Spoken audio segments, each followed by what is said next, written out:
Hello everybody and welcome to Drydock episode 49.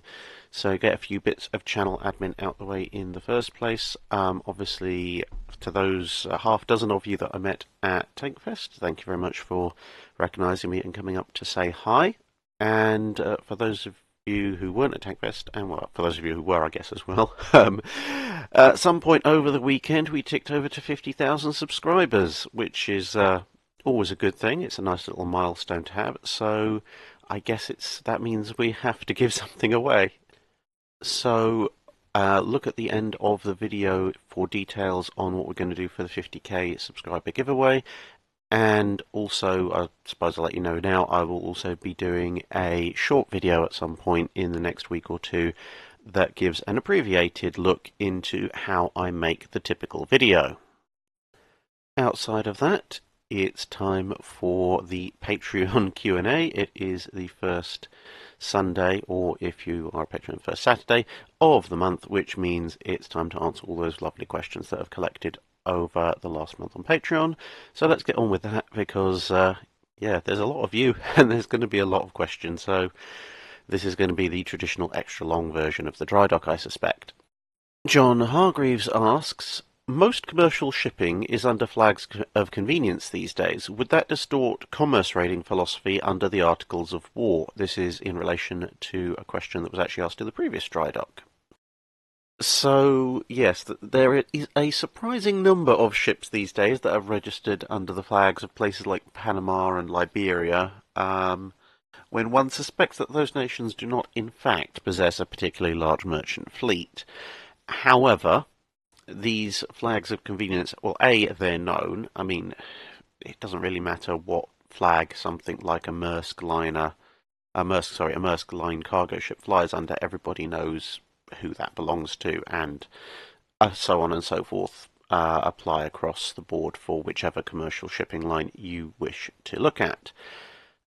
At the same time, yeah, in theory, blowing up ships completely at random is still going to be against the Articles of War. However, what I suspect you would probably see is actually kind of a little bit of a balance between the traditional rules of war when it comes to stopping merchantmen and the kind of outright everything dies approach that the Kriegsmarine took at various points in the Battle of the Atlantic.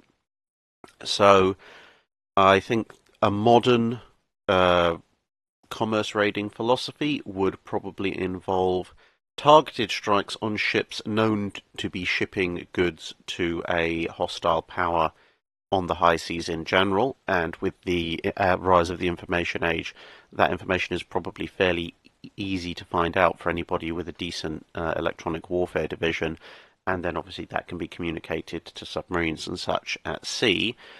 Along with quite probably plotted courses, tracks, and predictable locations to intercept. However, this would be obviously this is kind of like the sniper version of commerce raiding, where you're picking off individual ships that you know about, but at the same time, you would probably see something akin to what the Royal Navy established during the Falklands War, which was a total exclusion zone around the Falklands, which was basically, if you're within this zone, we reserve the right to blow you out of the water and we don't actually care whose flag you're flying. Now, obviously, in the case of the Falklands, the chances of anyone other than an Argentine ship being in that 200 miles radius were fairly slim, but a similar principle could be enacted these days, where perhaps an attacking power would define a similar total exclusion zone around the enemy coast and just say, okay, well, any ship that sails into this area, we're going to assume that you're going towards our enemy to assist them, and therefore you will be sunk. Which would be, well, if you've given advance warning at that point, as long as you don't get somebody trying to exercise belligerent rights or something, you should be okay. Zarkon D. Grissom asks, what ships of the line, as in a fleet of a single class, have the best chances of taking on the Bismarck? Okay, well, you pay your money, you ask your question. Well, the short answer is that assuming that the Bismarck is at sea, it's just going to go, well, assuming I don't want to massacre several tens of thousands of people, I'm just going to sail away, and you can't catch me. No, seriously, there's no naval cannon that was mounted on a Age of Sail wooden warship that's going to do anything to Bismarck's protection. And the reverse, in terms of Bismarck's guns doing damage to um, ships of the line, well, that's basically just going to be down to the Bismarck's crew remembering to switch to HE, because pretty much the only time this doesn't end in explosive fire and death almost immediately is if somebody forgets and still loads AP, and then you get a Samar type situation where the round just goes straight through and out the other side, which is something bizarrely enough that Age of Sail ship of the line is probably actually well placed to deal with, of all things. But no, yeah, in an open sea battle, it's just not happening. About the only way it could happen would be if Bismarck was powered down, all boilers off, happily snoozing in a harbour, and then out of the fog at the range of a few miles, a massive fleet of ships of the line showed up at full sail in the middle of a gale, at which point you might get enough of them close enough to come up alongside that if they then wanted to, say, set off their magazines, that would probably total the ship. I mean, yeah, if Bismarck is a Bismarck, it's a modern battleship, still setting off many metric tons of gunpowder right next to the hull is not going to do good things to it. Yeah, that's pretty much the only way you're taking out a modern battleship with ships of the line, basically gigantic storm-born kamikazes. Lord Hawthorne asks, how long did it take a Dreadnought Battleship to get up to full steam? Particularly differences between triple expansion engines and turbines. Okay, so this is actually a very interesting technical and engineering question, with a multiplicity of answers that depend quite a lot on how the ship has been left, like what state it's in at the time the order for full steam is made.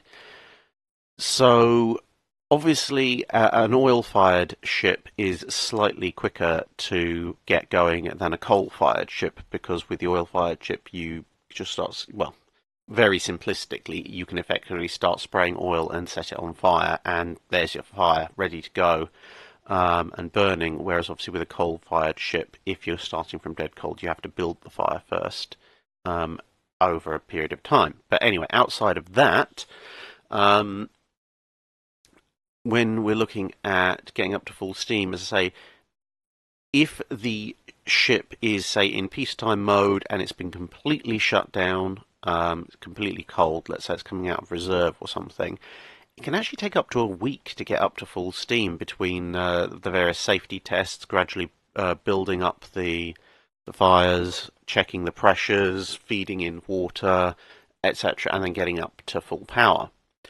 If we're talking wartime, or actually general cruising, I mean, obviously it's going to depend. If you're in a home port, there's more facilities ashore, you can afford to shut down more engines or more of your boilers and fires compared to if you're in a foreign station where you might still have to provide all your amenities aboard ship purely on your own power.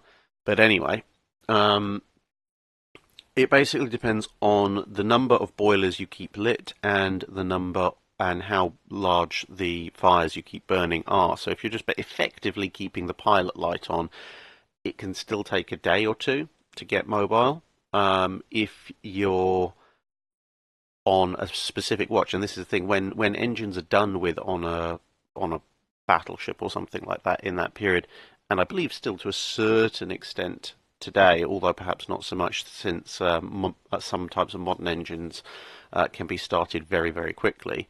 But with any kind of steam plant, the officer on deck, whether it's the captain or whoever, would order that the engines can be shut down. However, he wants them kept on power for X number of minutes. So he might say, okay, I'm done with the engines, but I want power on 4 hours standby.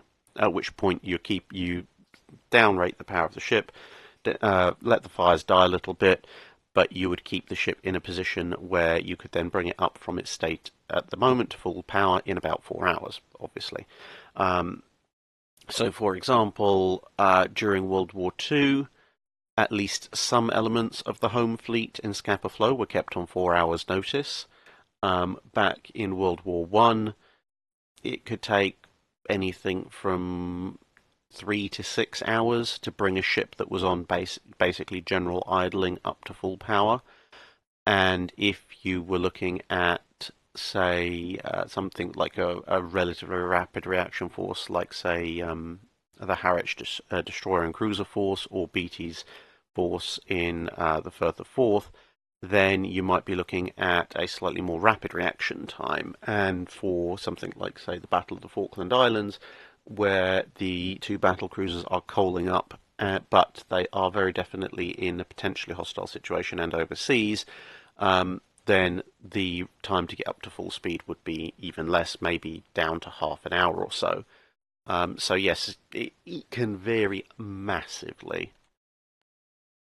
Of course, in an emergency, various safety procedures can be bypassed, and hopefully that won't go terribly wrong for you. So, for example, say when with the Battle of the Falkland Islands, in theory it should have taken the battle cruisers several hours to raise steam, but happened a little bit quicker than that because, well, there were Germans outside.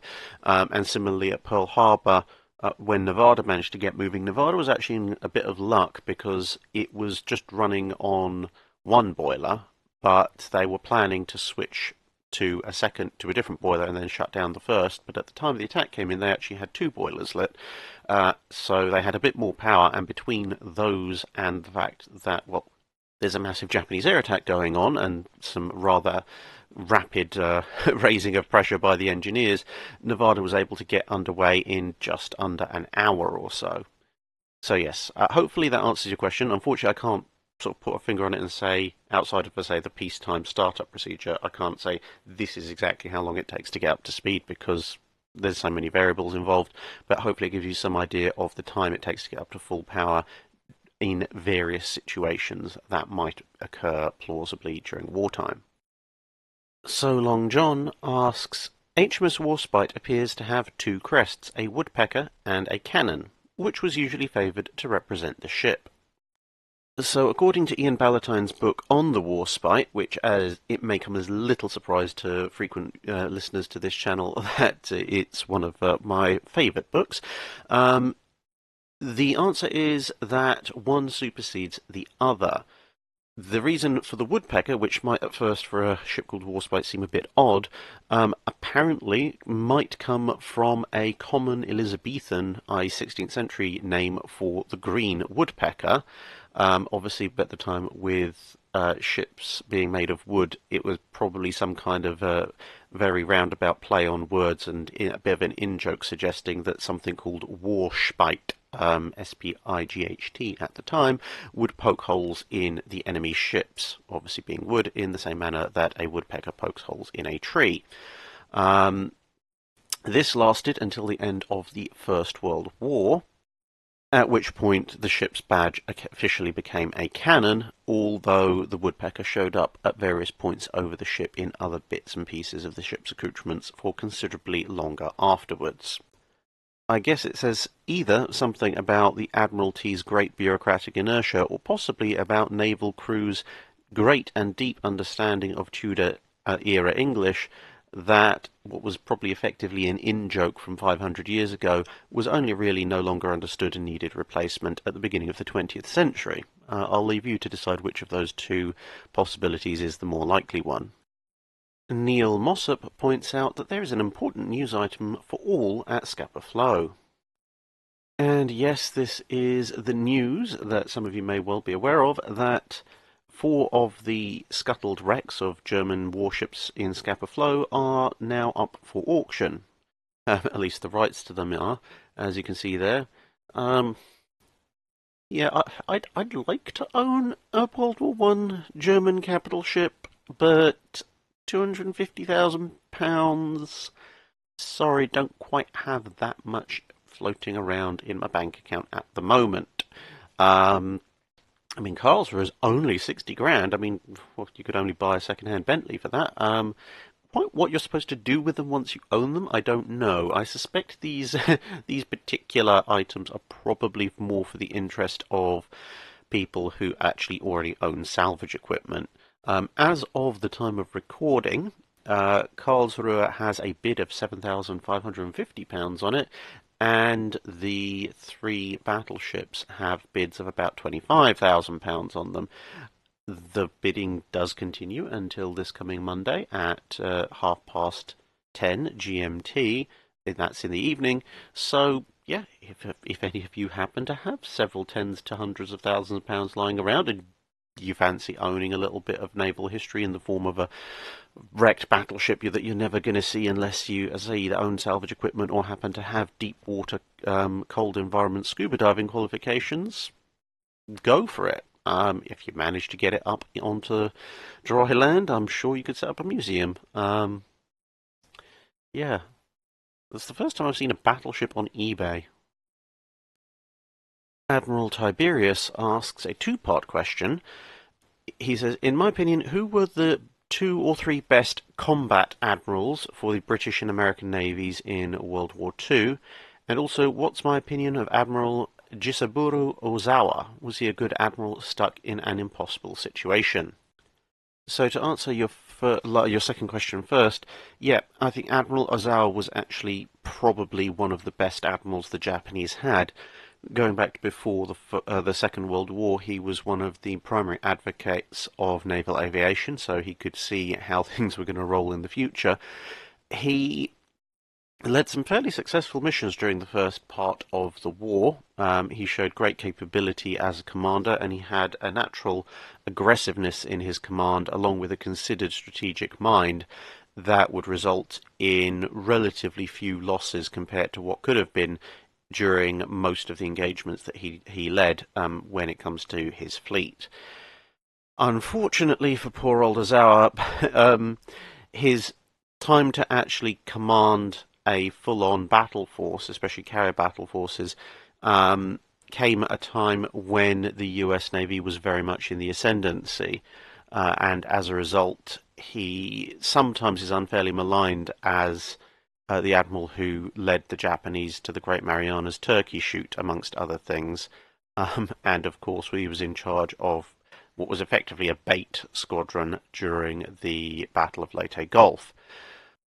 But if you look at the losses that the Japanese Navy could, or possibly even should have taken during those encounters, especially if you take the time to wargame it out or just run a thought exercise based on the situation comparative to previous battles like Coral Sea and Midway, he actually got a surprising number of the Japanese fleet out of there intact. I mean, obviously there were significant losses as well, but by all metrics, the US Navy should have inflicted much heavier losses, and that wasn't down to any failing on the US Navy's part. That was mostly down to Ozawa positioning what he knew was a much weaker force in a manner such that he could actually recover most of his ships, which shows a great dedication to both his men and his navy in a situation where a lot of admirals might have just thrown in the towel and decided to go down with the fleet honourably to not a lot of other advantage. It's one of the great unanswered questions. If Ozawa had been given command of significant portions of the Japanese carrier fleet much earlier in the war, when they were still a fairly lethal and effective striking force, it's not going to win Japan the war. No individual man could, but he certainly could have inflicted a heck of a lot more losses and delayed the inevitable outcome of the war by quite a while, I think. So yes, Ozawa definitely a somewhat underrated admiral in some quarters, although it must be, to be fair, a lot of naval historians do recognise that he's one of the most capable officers in the Imperial Japanese Navy, just saddled with a bit of an impossible task of fighting the Essex 3D print machine. So in terms of admirals, combat admirals for the American and British navies, the use of combat admiral, implying an admiral who actually leads his fleet into combat, does rule out a number of very capable officers whose main achievements were primarily achieved from desk positions. So, for example, the not coastal command, the escort forces and submarine forces Obviously, they weren't they were scattered all over the place. They weren't led into battle by a single admiral, but their deployments and uses were controlled by admirals back in the UK. But perhaps that's a question for another time. So, in terms of combat admirals, i.e., admirals who actually led their ships into combat, for the British, personally, I think the top ranking by a country mile has to be Admiral Cunningham, first Viscount Cunningham of Hiddenhope, a very well, or Hindhope, I think, a very well-deserved title. Later to become Admiral of the Fleet, he basically almost never put a foot wrong and saw the Royal Navy through a very trying period. He led the fleet in the Mediterranean during the Battle of Taranto, the Battle of Cape Matapan, both of which were successes for the Royal Navy, quite decisive ones. He also led them in the Battle of Crete, which was by far from anything. It was not a success by anyone in any way, shape, or form. However, two of his most famous sayings from that were that the Navy must not let the Army down.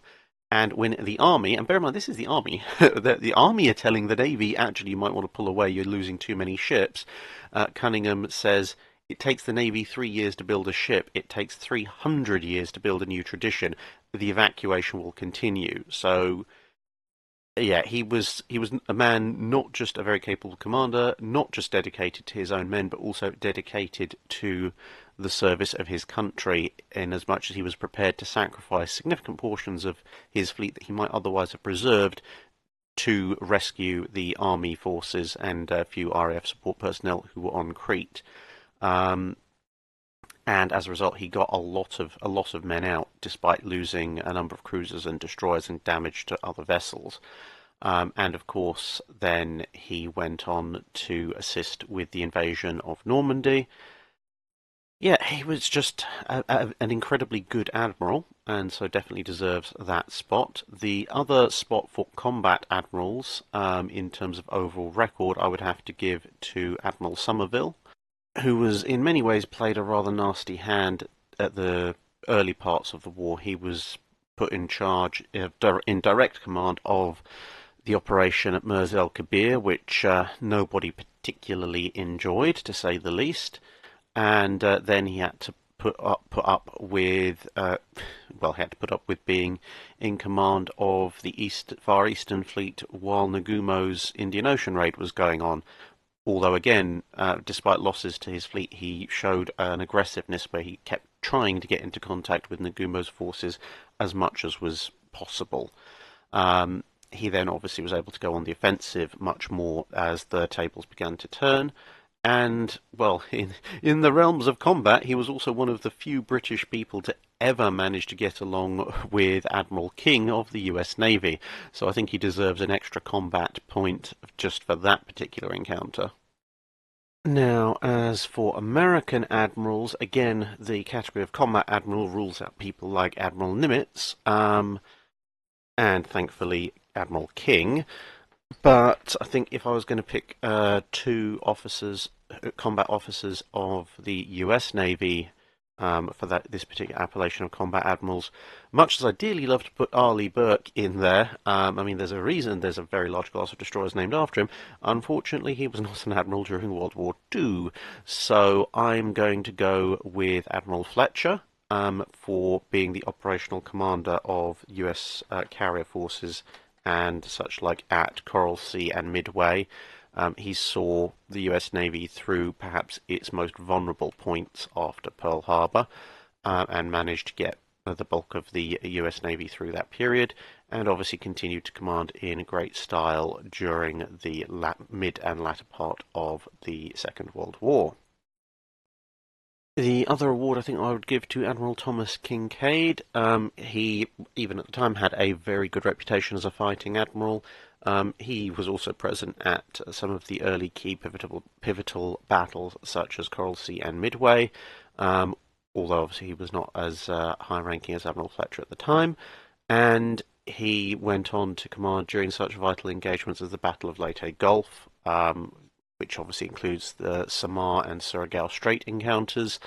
So yes, I think he definitely deserves a slot as a combat admiral par excellence. I'm not including Halsey for the very good reason that Halsey was incredibly lucky not to send thousands of US sailors to the bottom of the ocean with his antics. The fact that he managed to get away with it for the most part, especially when it comes to the action of Samar, doesn't negate the fact that that was pure luck and happenstance, and quite often actually skill on behalf of other admirals who are making up for his shortcomings.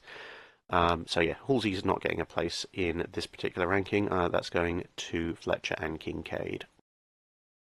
George 2 asks, what is your personal favourite naval museum? What's the most interesting thing about that museum? Well, as a visiting experience, I would say it used to be the National Maritime Museum in Greenwich, which you can see here. That used to be one of my favourite little destinations. You could just wander the halls of that place for ages, and there was all sorts of weird and wonderful naval paraphernalia there. Everything from small caliber naval guns to ship models, as in the actual designs, study models that were built for 18th, 19th, and even 17th century warships that they then used to build the larger ships. More conventional sort of display models of later ships. Lots of interesting naval history, presentations, everything. Unfortunately, I can't honestly say that anymore because the last few times I've visited there, they seem to have, well, for lack of a better term, dumbed down the place. A lot of the old models and bits of naval memorabilia and artifacts and stuff are all gone. They've been moved off to storage or moved off to other sites elsewhere in the country, which is a bit of a disappointment. And now there's a lot fewer exhibits, larger ones, and they're mostly kind of very lowest common denominator. Oh, hands on. Oh, look at this simple thing. This is a boat kind of stuff.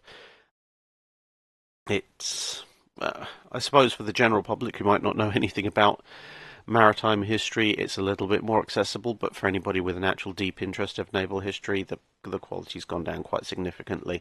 And that's not to say the National Maritime Museum is not without its benefits still. They hold an awfully large number of records, which they're very helpful for. The back end of the National Maritime Museum for naval researchers is still an absolute treasure trove. If you can get in contact with the right people, you can get blueprints, you can get original records, pretty much second only to the National Archives in Kew, and to be honest, a lot more approachable than the National Archives in Kew.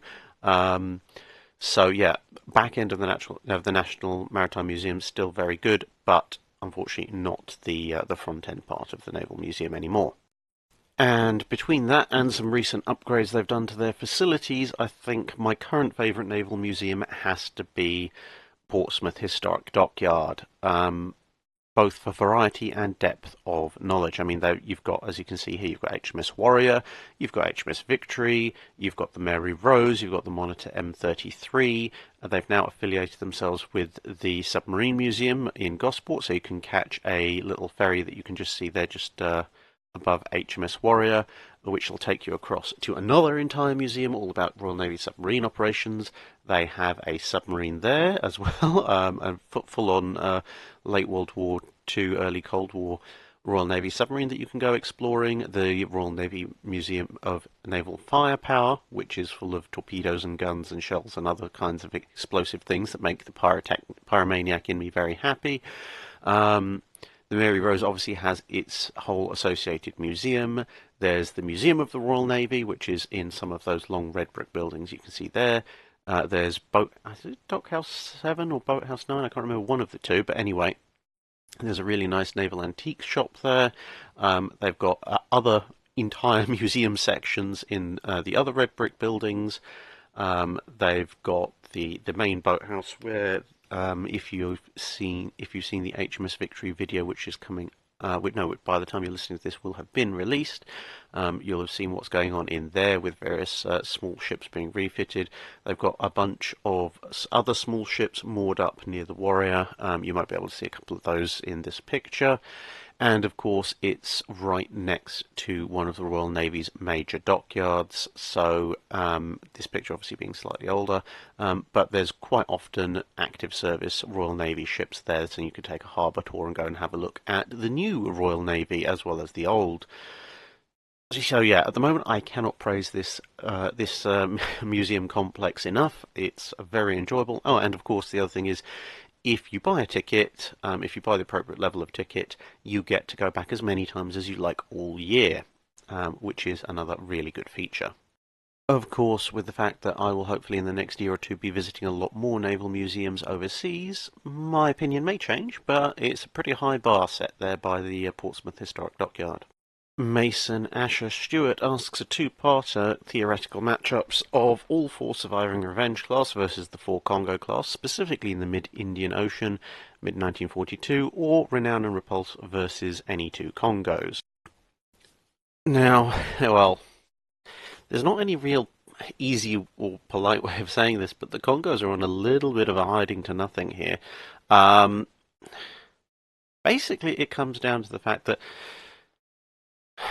okay, how to put it bluntly? The Kongos have worse belt armor protection than some of the British battle cruisers at Jutland. And unlike at Jutland, they're not facing 11 or 12-inch World War I gunfire. They're facing World War II era 15-inch gunfire, because the shells on the 15-inch guns have been significantly revised in between the wars. That is not going to go well for the Kongos. Not in any way, shape, or form. Now, when you talk about the Revenge class are also quite heavily armoured. Yeah, so Kongo's 14-inch AP rounds, the Revenge class are fairly well protected against them, to be perfectly honest. The Kongos are not well protected, or protected at all, to be honest, against the Revenge's 15-inch gunfire. And so at any kind of sensible battle range, the Revengers are going to walk all over it. Now, the only two opportunities the Kongos have is, one, they're a lot faster than the Revengers, so they can just go away and not engage, which might save their lives.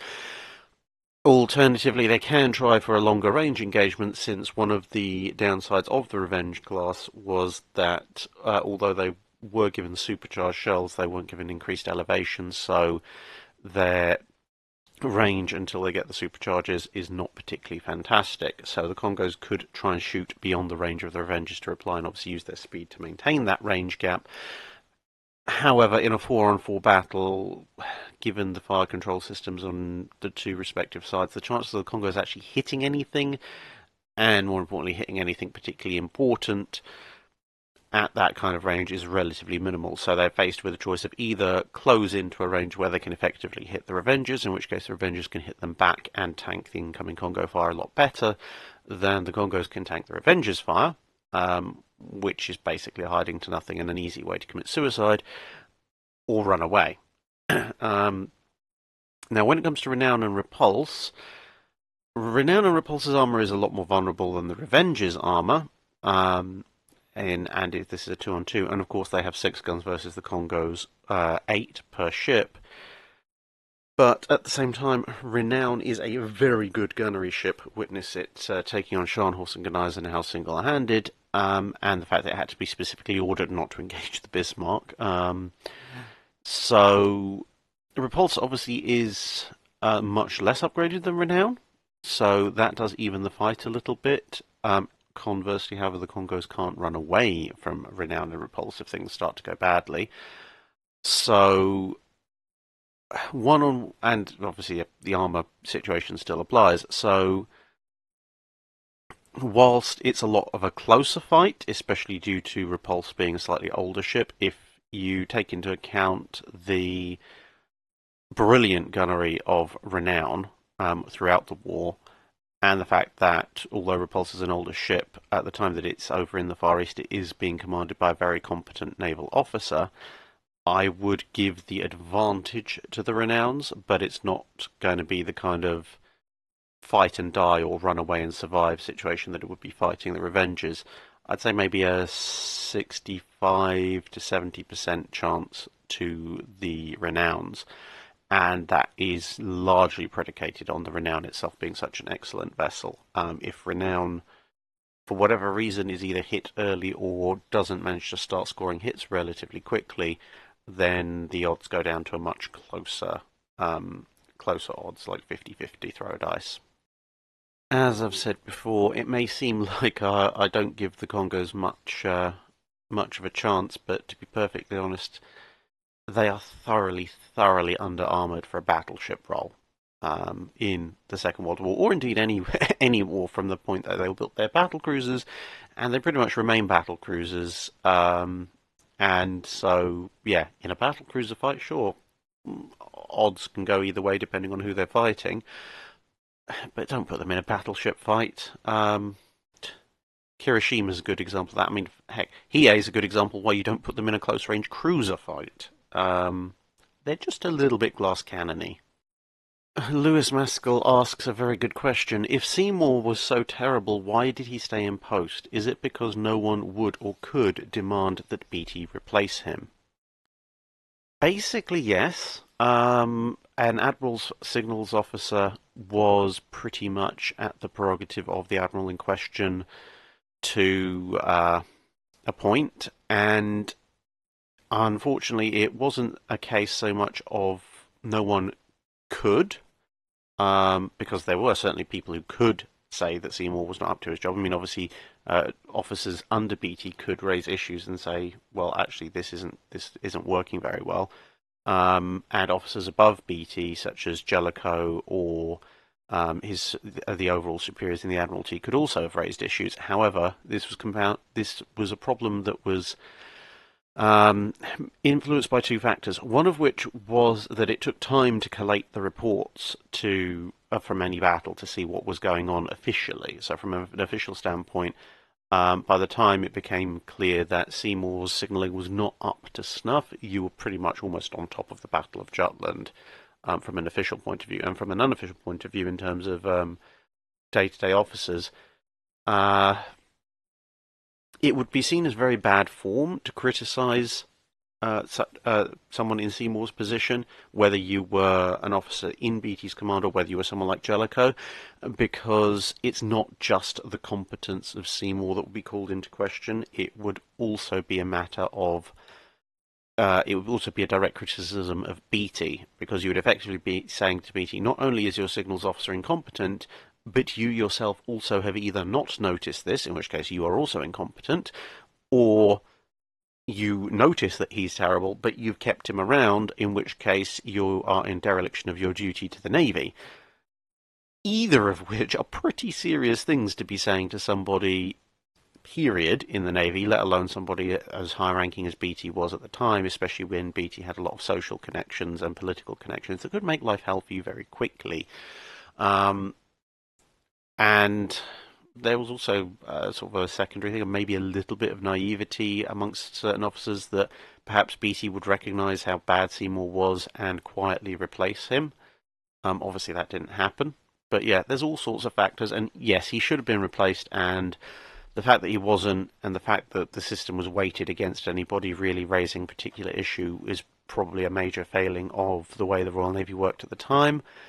But it is what it is, and as I say, those are basically the circumstances that conspired to see that he wasn't actually replaced, or indeed heavily criticised, until well after the war, when Beatty, rather dishonourably, facing criticism for his conduct, including the retention of Seymour, went from being a supporter of Seymour to chucking him under a bus, almost literally.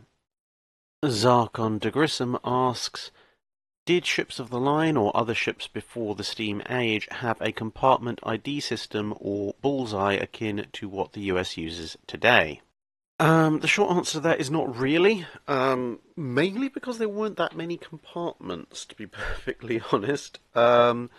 These days, obviously, there are an awful lot of compartments, berth, cabin, storage rooms, corridors, machine shops, blah, blah, blah, blah, on modern warships. I mean, the fact that modern warships are also considerably larger than practically anything that was built before the end of the Age of Sail also rather assists in the need for compartment IDs.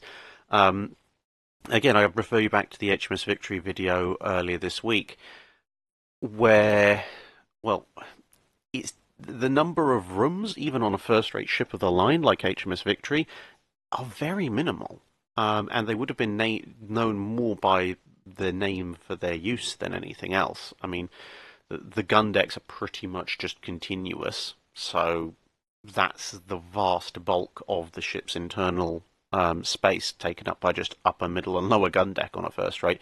Yes, you've got the main deck up top, but then when you're looking in the stern, you've got, well, Admiral's day quarters, Admiral's dining cabin, Admiral's sleeping quarters, captain's quarters, first officer's quarters. You can see where this is going, kind of, etc.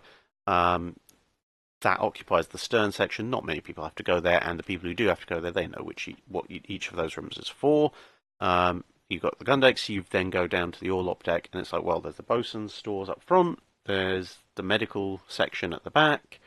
There's a few random bits of storage in the middle. Not a lot else very much of interest. And then you go down into the holds, and it's like, yeah, well, the hold's divided up into a few sections, but it's just the hold and the magazines. There's probably not more than a few dozen individually marked off compartments in the entire ship, at which point you don't particularly need any kind of numbering or ID system, because there's very, very few, if any, replicated functions in multiple rooms.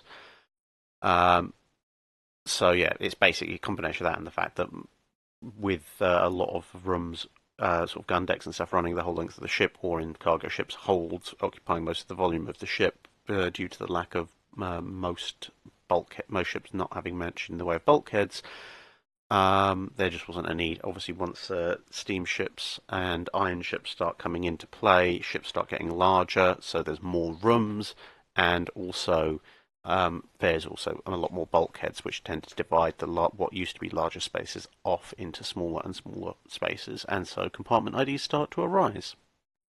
Dave Collier asks, can you tell us a bit about HMS Conqueror and Operation Barmaid? Well, it's a little bit out of the normal zone of comfort for the channel, but I will do my best. So, Operation Barmaid takes place in the early 1980s, HMS Conqueror being the nuclear-powered submarine that had just put the General Belgrano to the bottom in the Falklands War.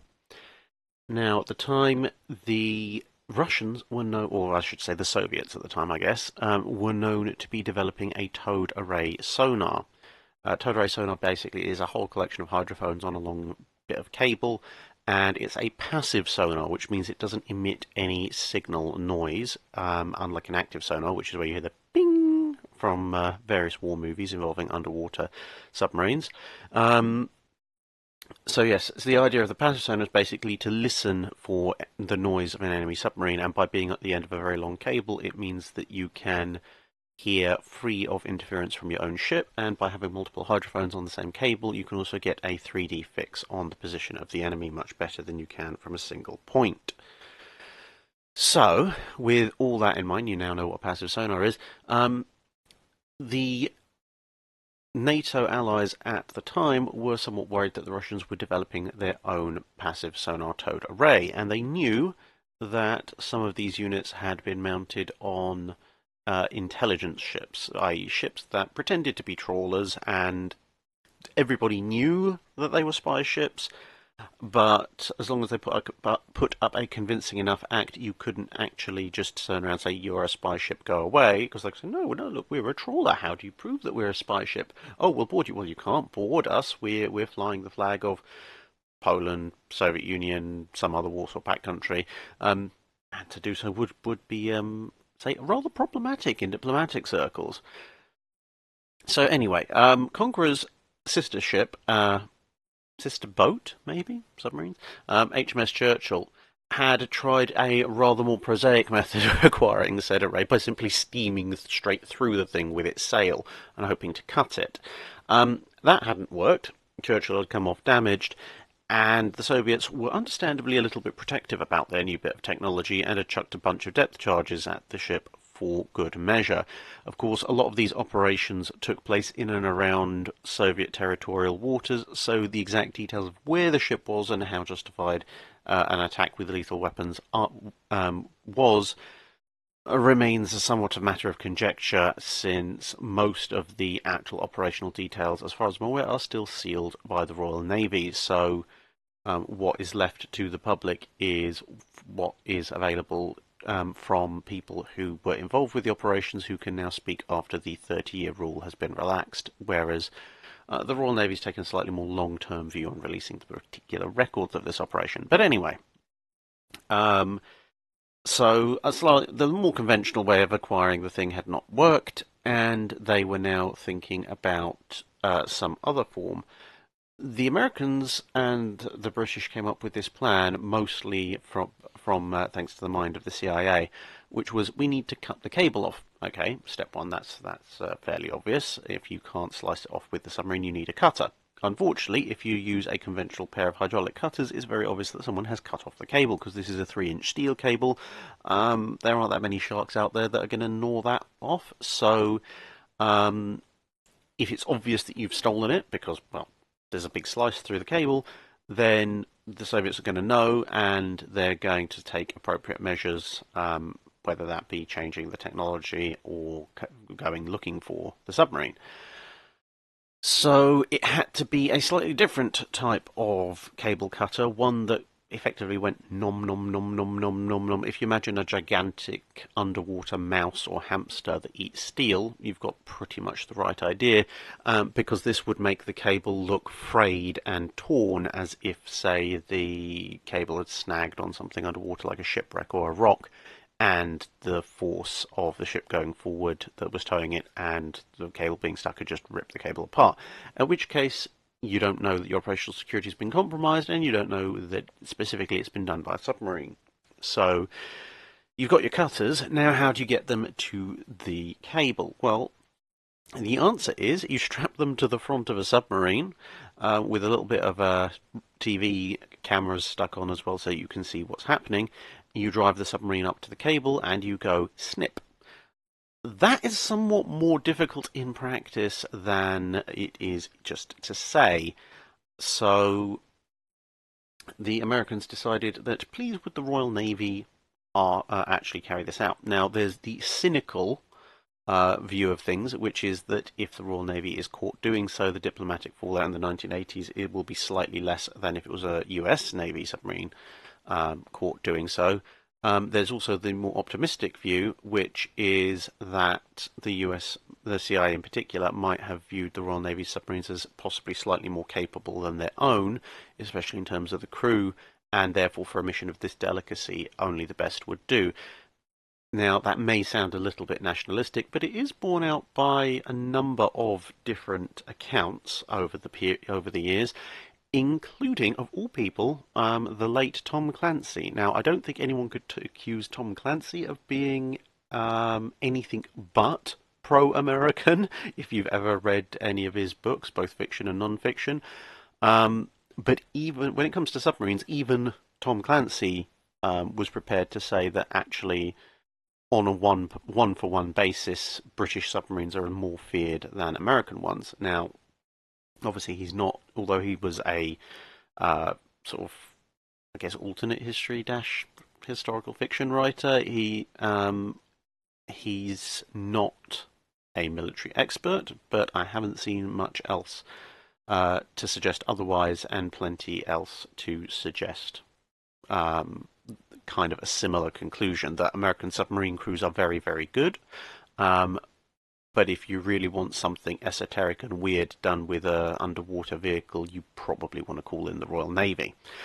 Anyway, for whatever reason, HMS Conqueror now had a pair of glorified tin snips welded to the front of the ship along with a camera, and had to go and find itself the blind spot of the towed array, because obviously it's a towed array. If the submarine is noisy or it comes up in an area at close range where the hydrophones can hear, then the Soviets are going to know someone's coming for them. So you've got to sneak up on an array of sonar devices that are specifically designed to detect submarines trying to sneak up on them. You've then got a hold station underwater in the middle of black Arctic night, and chew off the cable. Whether or not this is in fact happening inside Soviet territorial waters, which may or may technically make it an act of aggression that would merit a lethal response, as I said, remains classified. But what we do know is that through a feat of brilliant seamanship, the Conqueror was able to snip through the cable, clamp it to its side, and make off with it with a low laugh. I mean, I guess possibly on the third hand, one of the reasons the CIA might have asked the British is because the British have a very, very well-known habit of looting anything that isn't nailed down, and if they can unnail the stuff that has been nailed down, they will also take that as well. So perhaps the kleptomaniac tendencies of the British armed services were needed in this particular case. So off went Conqueror, quite happily running away with the towed array sonar, and off that went to NATO to examine and work out just exactly how capable the Russian technology was, and also was any of it derived from their own technology, i.e. was there a spy, or should I say another spy, in NATO ranks.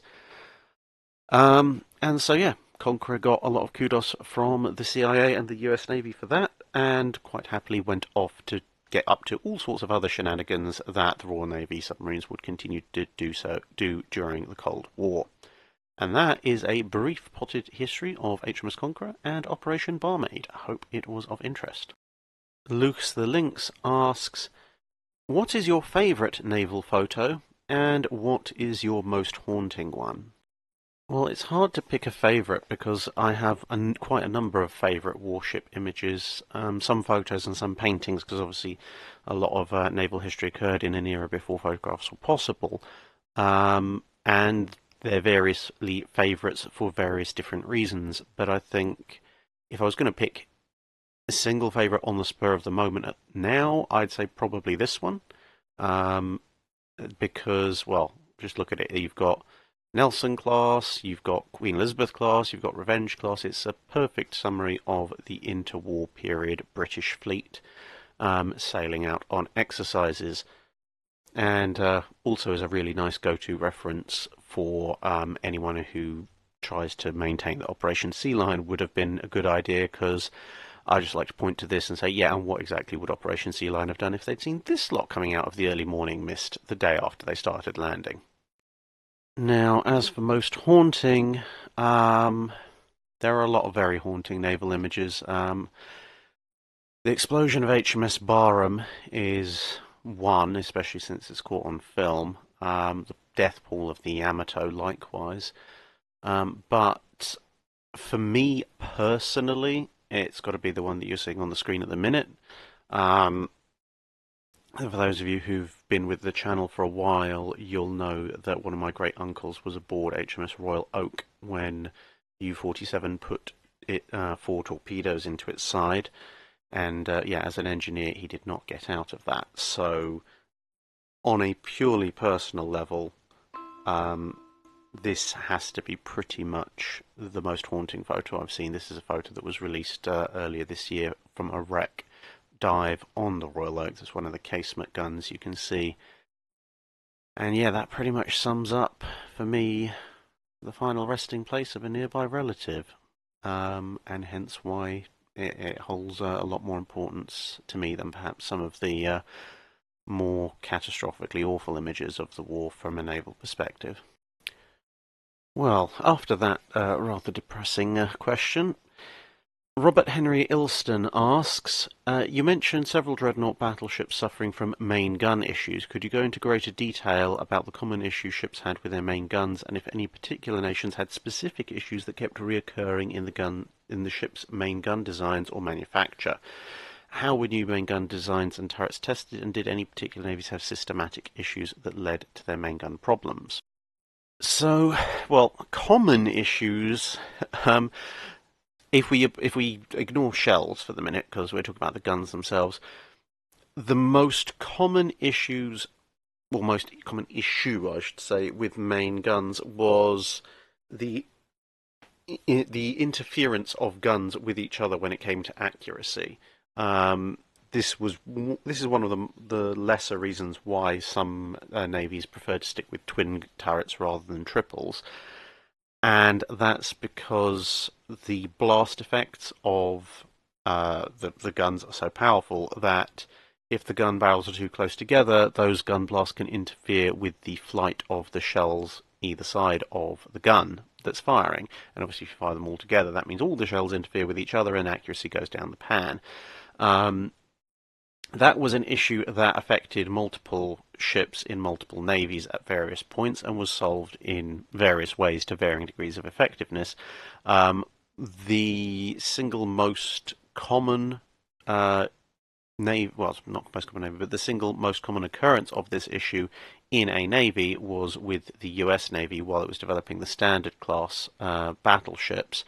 The triple 14-inch mounts that they had in, pretty much almost all the standards, except for the Colorados, but particularly in the earlier classes, had significant problems with these guns being too close together, and as a result, you ended up with interference and a shell pattern that was, it would impress the Italians on a bad day of their shooting. So yeah. The way they solved those issues was mainly through introducing what they call delay coils, i.e.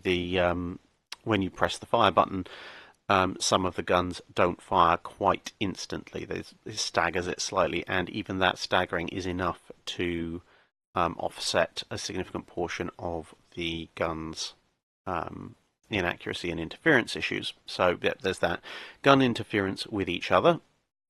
Other issues with main guns that were had. I mean, I suppose you can probably include shells as well, but some of the early attempts at high velocity guns, like say the British 12-inch 50 caliber gun, were somewhat less than effective. The guns tended to droop, warp, and whip while they were being fired, especially with high power charges, which threw the shells off in kind of somewhere over in that direction levels of accuracy, which wasn't particularly good.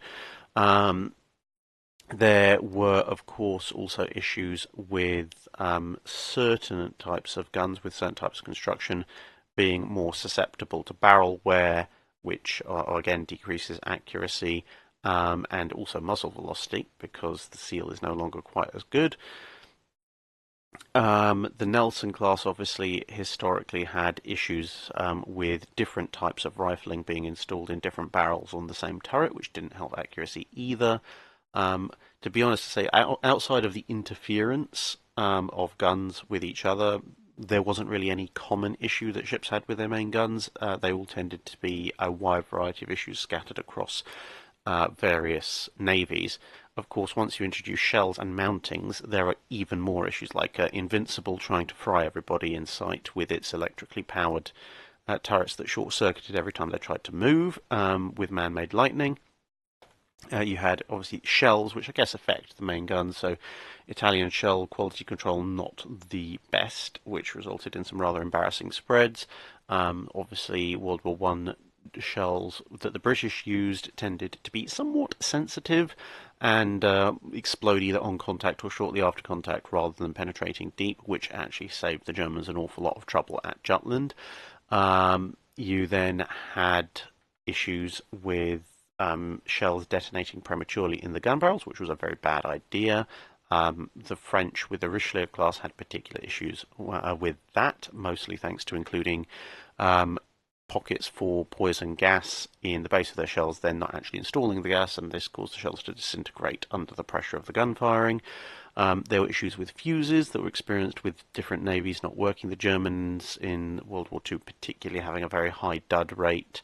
And also when Massachusetts fought Jean Bart, an old batch of fuses was responsible for those 16-inch 45 caliber guns not inflicting quite the same amount of damage as they technically should have had. Yeah, as you can tell, there could probably all sorts of main problems with gun designs.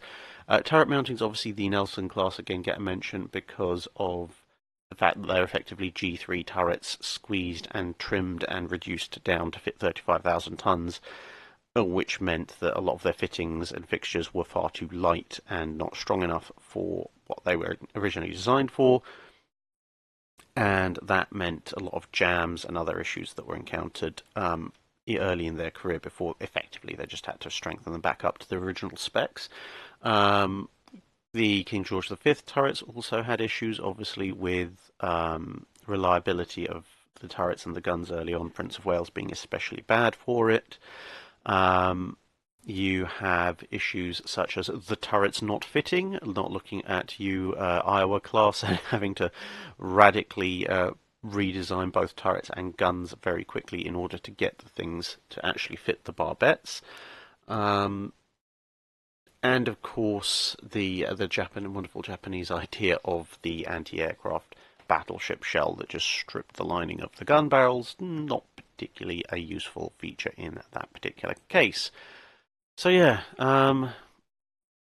that's a short list of some of the various major problems that were encountered with various naval guns over about the 20 or 30-year period of the Dreadnought Battleship.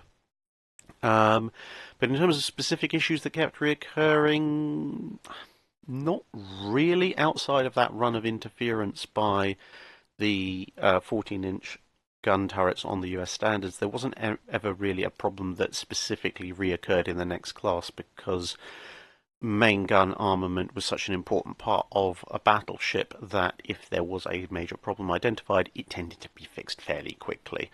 Most of the systemic issues with main gun armaments tended more to be with the shells, where a certain gun caliber was kept on for progressive classes of ship. So Long John asks, other than being more compact, how did the Crown Colony class differ from the Town class? Well, I mean, the Town class themselves are made up of 3 distinct subclasses, so differences are going to be a lot more general. I mean, the most obvious visual one was that rather than have a tapering cruiser stern, the Crown Colonies had a transom stern, so a flat cut-off, which helped to drop the overall length and displacement down, bearing in mind that they were effectively trying to squeeze the Town class's armament into a design that displaced 1,000 tons less to comply with Second London Naval Treaty restrictions.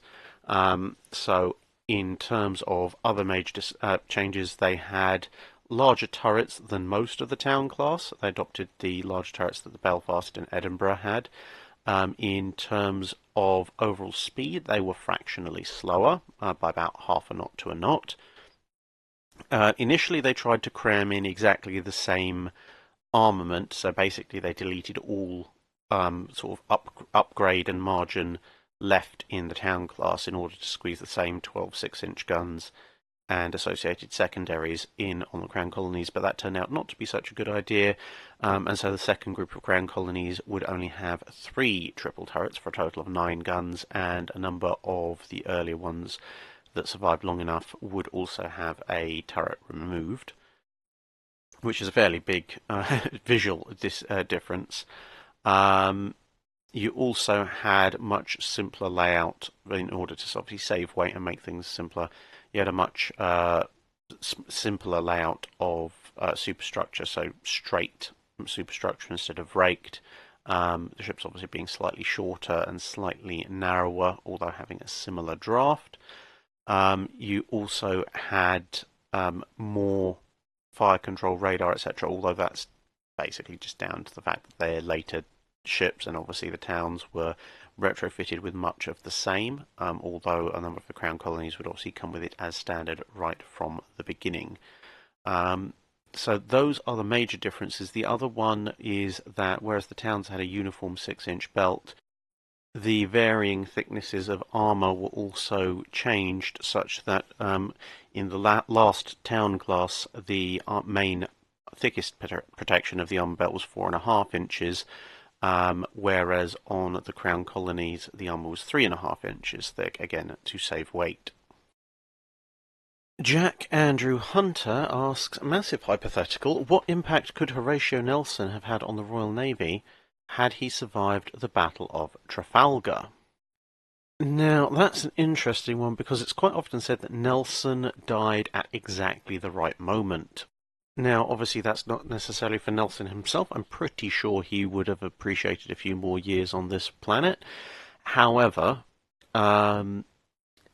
it came at a culmination of the British naval campaigns. After Trafalgar, there isn't really another major ship-of-the-line engagement in the Napoleonic Wars, so devastating is that victory.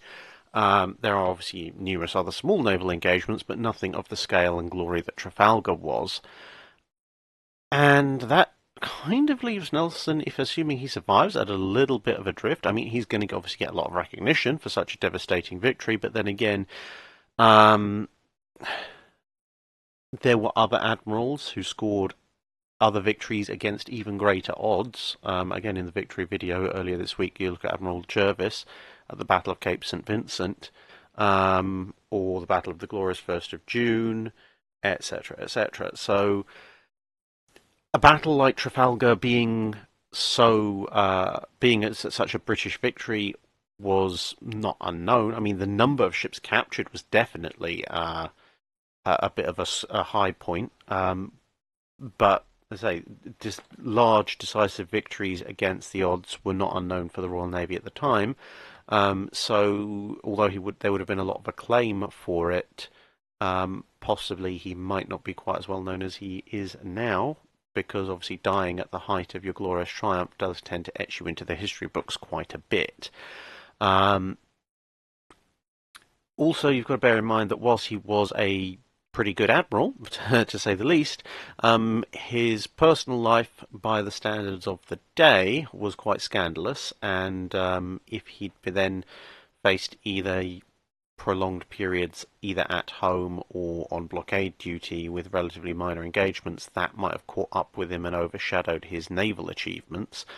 The one bright side, I suppose, to him surviving from that kind of perspective would be the fact that he was very definitely an admiral who wanted action, and whenever he was ashore, he was almost always trying to find a way to get back out to sea after a while. Although he did quite enjoy his time ashore with various people, shall we say. So the main thing I can see happening would be once the War of 1812 breaks out, given that containing the Napoleonic forces is effectively just going to consist of blockade duty.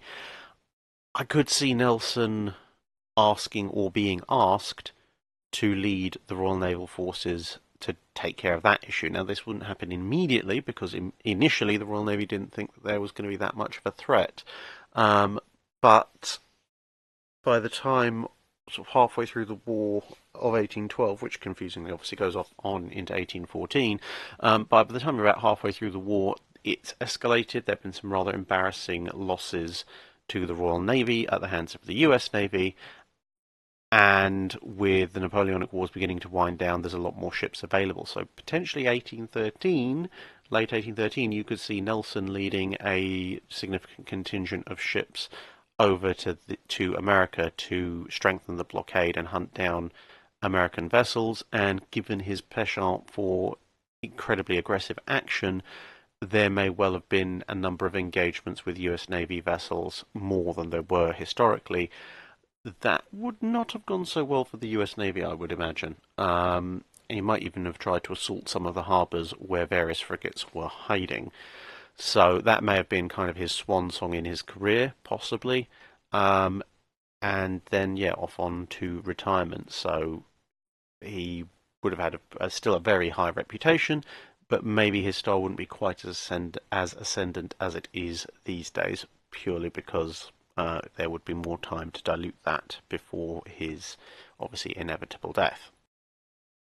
David Thornthwaite asks, how did Tsushima influence Japanese ship design, strategy and tactics, and did it extend into the carrier era?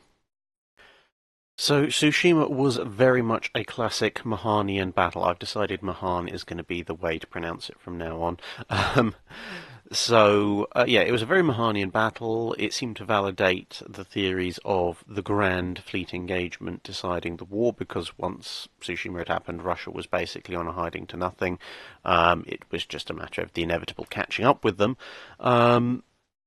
So the Japanese then got very fixated on this idea of the decisive fleet engagement, and that influenced their strategy all the way through into the carrier era. Right, into World War II, they were still obsessed with building their entire fleet around the idea that there would be this one big decisive naval battle, and the entire fleet had to be ready and designed for it, rather than the rather more prolonged and prosaic series of engagements that actually characterized the Second World War.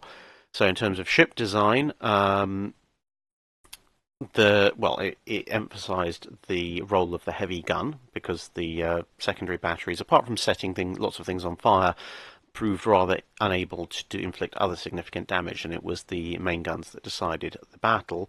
So that pushed the Japanese on towards developing prototypical ships, such as sort of what they call semi-dreadnoughts,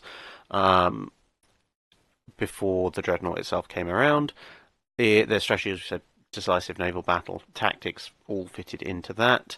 But also in terms of ship design, when you see things like the Fusos and the Iseis, the fact that they have 6 twin turrets rather than, say, 4 triples is also a legacy of Tsushima, because, and actually that carries on even into the post World War One designs like the Tosas and the Kagas, because the Japanese are convinced that in a decisive fleet action such as they faced at Tsushima, they need to be able to engage multiple enemy ships and at the same time with single ships, and so they prefer many twin turrets, which are then, in theory at least, able to engage separate targets, rather than fewer triples, which would probably have to concentrate on 1 or 2.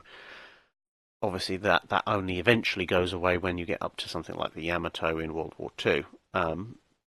But yes, so yeah, Tsushima casts a very long shadow over Japanese ship design, strategy, and tactics, as briefly outlined there. David Cook asks, when you call the Galena the worst US ironclad, did you consider the USS Casco a monitor?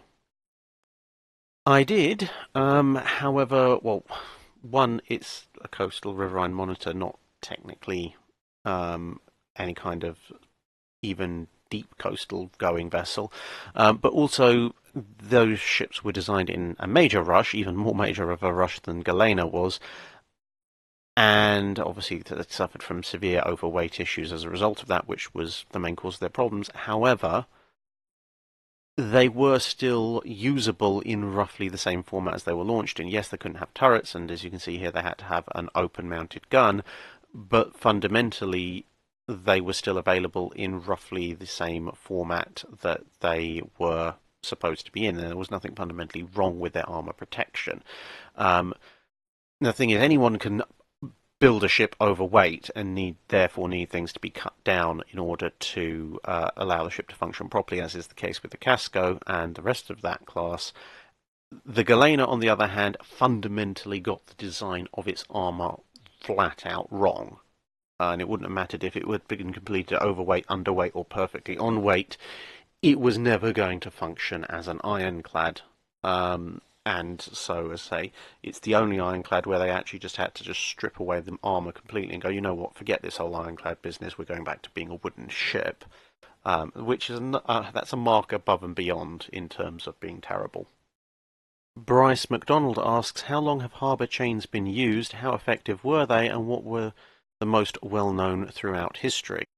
So, harbour chains or booms have been in use pretty much since the first time mankind was able to make chain of that particular length. There were chains across the Tiber in the Roman Empire period, and there were other harbour chains even further back than that, defending various ports as well. How effective were they? Very effective initially. Obviously, most warships back in the day, in the ancient period, were smaller. Warships tend to undergo a general increase in size, although there are occasional dips between the end of the Roman period and when it picks up again in kind of the 14th, 15th century. But generally, lighter ships could be very, very well deterred by a chain, and of course the methods for breaking chains were also, especially for ship-mounted ones, were somewhat less advanced. So they were pretty effective for considerable periods of time. They got less and less effective the larger that ships got. Obviously, the heavier they were and the more able they were to just break the chain in the first place. But also, you tended to need to start defending the chain, because a larger, more durable ship could pull up next to the chain and then start taking it apart by whatever method they deemed fit. So later on, rather than just being a defence, harbour chains became part of a defence, with the Dutch showing a rather interesting propensity for being able to get through them at various points. The raid on the Medway being just one example, another example being pictured above. So, yeah, in terms of the most well-known ones, well, I say the Tiber chain was fairly well-known in the Roman period. There was also during the Byzantine period a couple of fairly important harbour chains. There was one across the Golden Horn, which guarded the entrance to the Bosphorus Straits, which allowed them to control a lot of traffic between the Black Sea. I will get it right this time. The Black Sea, not the Baltic Sea. The Balkans are nearby, but that does not make it the Baltic Sea. And the Mediterranean. And there were also other harbour chains in and around Constantinople, which, amongst other things, helped the city to last as long as it did. So yeah, harbour chains, rather interesting subject, if somewhat less well known. Matt Blom asks, have there been any notable occasions where dreadnought-mounted torpedo nets were successful and presumably saved a ship, or were there any occasions where they fouled propellers and endangered a ship in combat? Dreadnought-wise, not that I'm immediately aware of. A number of torpedo nets, when they were actually deployed in the Russo-Japanese War, which is obviously a pre-Dreadnought conflict, were of some effect. Certainly the battleship Sevastopol, although it was eventually scuttled, its torpedo nets had some protective value, not a tremendous amount. During the First World War, torpedoes, especially in the Dardanelles campaign, ended up just punching through torpedo nets as torpedo net cutters and such, and the high speed of torpedoes had been developed, which meant that they were no longer anywhere near as effective as people thought they would be. A version of torpedo nets was also brought back in the Second World War, and although, again, torpedoes did get through at times, there were a number of successful defences of ships using torpedo nets during that period. In terms of battleships also, although it wasn't actually mounted on the ship, the torpedo nets fitted to protect the turrets meant that the ship had to be sunk by aerial bombing rather than mass torpedo strike. Obviously those nets could afford to be a lot heavier and could stop a modern torpedo at the time. In terms of fouling ships in combat, not particularly, because they tended to reel their torpedo nets in well before they got up to full speed in combat. So yeah, there's that. Overall they had some effect, but not a particularly massive one. They were also responsible for the creation of the bouncing bomb, because one of the most obvious ways of destroying a dam would be to torpedo it, but the Germans did think of that, and again, heavy torpedo nets deployed to protect a dam resulted in the need of a bouncing bomb to get over them. So overall, most torpedo net successes came from when they were deployed as part of a static defence away from a ship, rather than as a self-carried defence aboard a ship. As well, after the sort of halfway through the First World War, torpedo nets were no longer really found mounted to battleships and other such capital warships. Particularly, they tended to be carried by either merchant vessels in times of war or deployed as static harbour defences. And in the static harbour defence role, they did prove relatively effective. They caused problems for the midget submarines that went after the turrets. They caused various issues, although not necessarily stopping underwater attacks by Italian frogmen and such. And they did catch a few torpedoes headed into British harbours as well. But I think that's largely because of, say, the scope, scale, and size of static torpedo nets can be significantly greater than just the mobile ones that you can afford to stick on a ship. Gabriel A. Hawkins asks, by his own admission, a very long and complicated question, specifically about the relevant factors for designers considering armour versus speed when it comes to battleship design.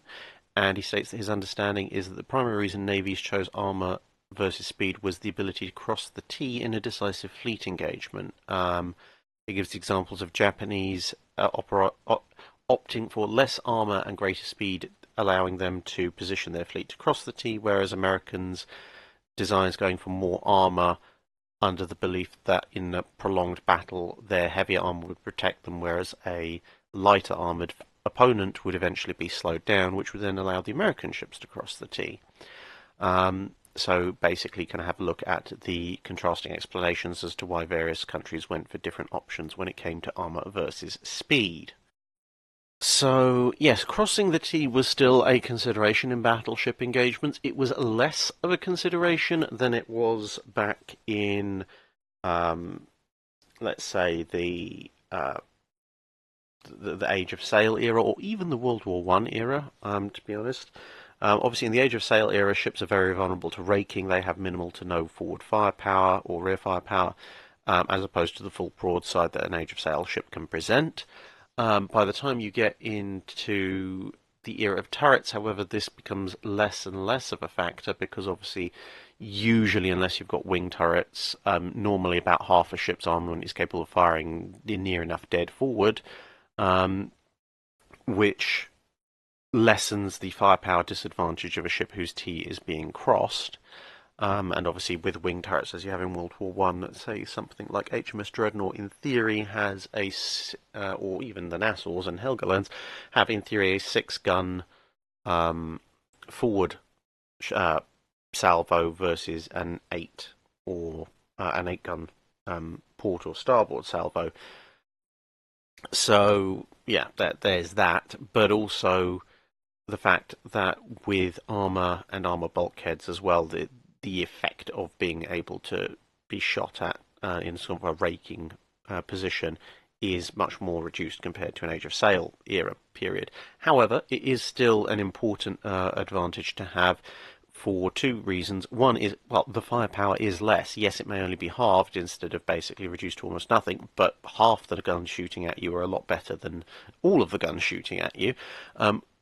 But also, as was neatly demonstrated at Jutland, when you're talking about larger fleet formations, the fact that you've crossed the T of the enemy ships means that you can concentrate all your firepower on very few enemy ships that are leading the formation, while the rest of the enemy formation, which is further back, either due to range or due to their own ships being in the way, are not able to respond to the enemy attack until the leading ships endure the battering and gradually pull through and away. And obviously, if you're able to cripple or otherwise impede the first few enemy ships, that then also breaks up the enemy formation, which renders the rest of them easier pickings and effectively allows you to feed on their fleet piecemeal. So yes, crossing the T is still an important design factor. However, there were other things to consider. For example, the fact that you might want to disengage from an engagement, which case, if you're faster, obviously you can choose to do that, or you might want to force an engagement because an enemy who is severely outnumbered might want to disengage, but if they are the faster, then they can run away and there's not a lot you can do about it, whereas if you are quicker than they are, then it doesn't matter whether they want to fight you or not, they're going to have to fight you because you can hold them down. Obviously, this discounts places where you might have to protect a fixed point, such as an island or port, but in the general open ocean scenario, having speed allows you to dictate whether or not an engagement happens as well. With the Japanese and the American designs, yeah, speed. There is a certain advantage to being faster, obviously, and yet, yes, you can accept slightly less armor as a result. However, I would say there is a margin within which you can do that, because ultimately you are still going to be being shot at by heavy caliber naval guns, so your armor needs to provide at least a modicum of protection against that fire at reasonable battle ranges. So if you can maybe draw your armor down a little bit to the lower bounds of that and get more speed out of it, then obviously that can serve to give you a tactical advantage in terms of being able to hold position, hold range, or dictate whether or not the engagement happens. Conversely, going towards the upper end of that means that your ship in theory can endure a bit more of a battering and given the somewhat scattershot nature of naval gunnery, might give you the time needed to start landing heavy hits on an enemy who maybe can endure it slightly less. But you don't want to go too far beyond that margin, because if you go far too far off the deep end of massive armor protection at the expense of practically any speed, then your enemy can just outmaneuver you and go off and do other things before you can catch up with them. And also renders you much more vulnerable to attack from high-speed enemy combat units like cruisers and destroyers armed with torpedoes. Conversely, at the other end, if you narrow your armor down too much, such that at practical battle ranges you basically don't actually have any protection, then you have the problem of, yes, you can decide whether or not you want to fight, but the answer is almost always going to be that you don't want to fight, because if you do fight, you're just going to get blown to pieces. And personally, I think the Japanese designs, especially once you get into their 1920s designs, go too far off of that end of things. They are capable, yes, with their ships, of significantly higher speeds than almost all other planned battle line units of the time, but when it actually comes to the fight, their armor, which would have been mid-range adequate in the early 1910s, when everyone was rocking around with 11 and 12-inch guns and the 13.5 and 14-inch were just about coming into service, when you're talking about designs that are supposed to be facing up against 16 and 18-inch guns, I'm sorry, but 11 to 12 inches of armor do not cut it. Especially if it's slab-sided and not sloped. It's just not going to work. And some of the ships had even less than that. Especially when you look at what was going on in that period. You have things like the Lexingtons. Now, yes, fair enough, the Lexingtons are basically tin-clad for armor, but at that point, if you take, say, a number 13 versus a Lexington, neither of them has armor that can meaningfully withstand each other's guns, and so it's kind of like a roll of a dice to see who kills who, at which point I think the US would gladly trade a Lexington-class battlecruiser for a number 13 type battleship. And then, of course, you have the gigantic elephant in the room that is the G3 class battlecruiser, whose armor is perfectly capable of dealing with, well, almost anything other than perhaps a number 13's gunfire. Certainly capable of dealing with a Tosa or Kaga class or Amagi class. His firepower, and has the firepower to punch straight through you and deal with you, and is also fast enough to catch you. Yeah, something like the G3 is definitely pointing towards the future of battleship design. The N3 is, along with the USS South Dakota 1920 design, is sort of maybe a bit of a throwback to the slower battle line unit that's being left behind. The Japanese go far too far off the far end for speed. The less said about the Lexingtons, the better. I mean, basically the idea of good armor, good speed, and reasonable firepower, which is embodied in the G3, is pretty much the guideline, plus or minus a few knots and plus or minus a few gun calibers for the fast battleships of the 1930s. So, yeah. I think that basically sums up the kind of the paradigm that's been under consideration there. But if you asked me, was I going to err on the side of speed or firepower within that narrow margin where either option is acceptable, I would go for speed. But if you're going to go to extremes, I would prefer to have a standard type battle line with heavy armor than I would have a ship that's really, really fast, but it's going to just be punched through and blown up at the slightest hint of a heavy caliber shell. Brad asks, during the 100 Years' War, the Battle of Sluis, reopened the channel for English ships to get wool down to Flanders, which kept the English economy afloat. The French had Italian specialists who were ignored, whilst a French civil servant was making decisions. Was letting the land-based commanders or political appointees make decisions at sea just a thing at the time, or just the French displaying their creative side? It was really a mixture of both. The idea of, well, not so much land-based commander or political appointee, but the nobility making decisions at on pretty much any military matter was pretty much a very common thing at the time. And France, being a primarily land-based military power, had a significantly larger portion of land-based commanders and the civil servants that were around to facilitate that understood land-based campaigns a lot more than they did the sea. That isn't to say the French didn't have experienced seamen. They did, but they formed a much smaller proportion of France's overall economy and manpower as compared to somewhere like the UK or England at the time, which obviously being an island-based nation has to rely on the sea a lot more. Yeah, primarily land-focused commanders making terrible decisions at sea is a common feature, well, pretty much all the way through up to, well, probably the 16th, 17th century, and in some cases possibly beyond. But it was a particular problem for the French in that, as you say, the French have this annoying habit during the Hundred Years' War, at least for the French, I suppose, of employing all sorts of specialists, whether that be Genoese crossbowmen on land battles or Italian naval experts. Actually, a lot of Italian experts in all sorts of things that the French would employ, but from other places as well. The Scottish showed up because at the time the Scottish absolutely hated the English, and well, if there was a war with England and France, they were more than happy to join in. So yeah, the French tended to have all sorts of experts from all sorts of different countries that they were either paying to fight the English or were there to fight the English because they wanted to fight the English, and had a rather interesting habit of either not listening to them or not listening to them and then killing them, because they obviously knew best and why hire experts.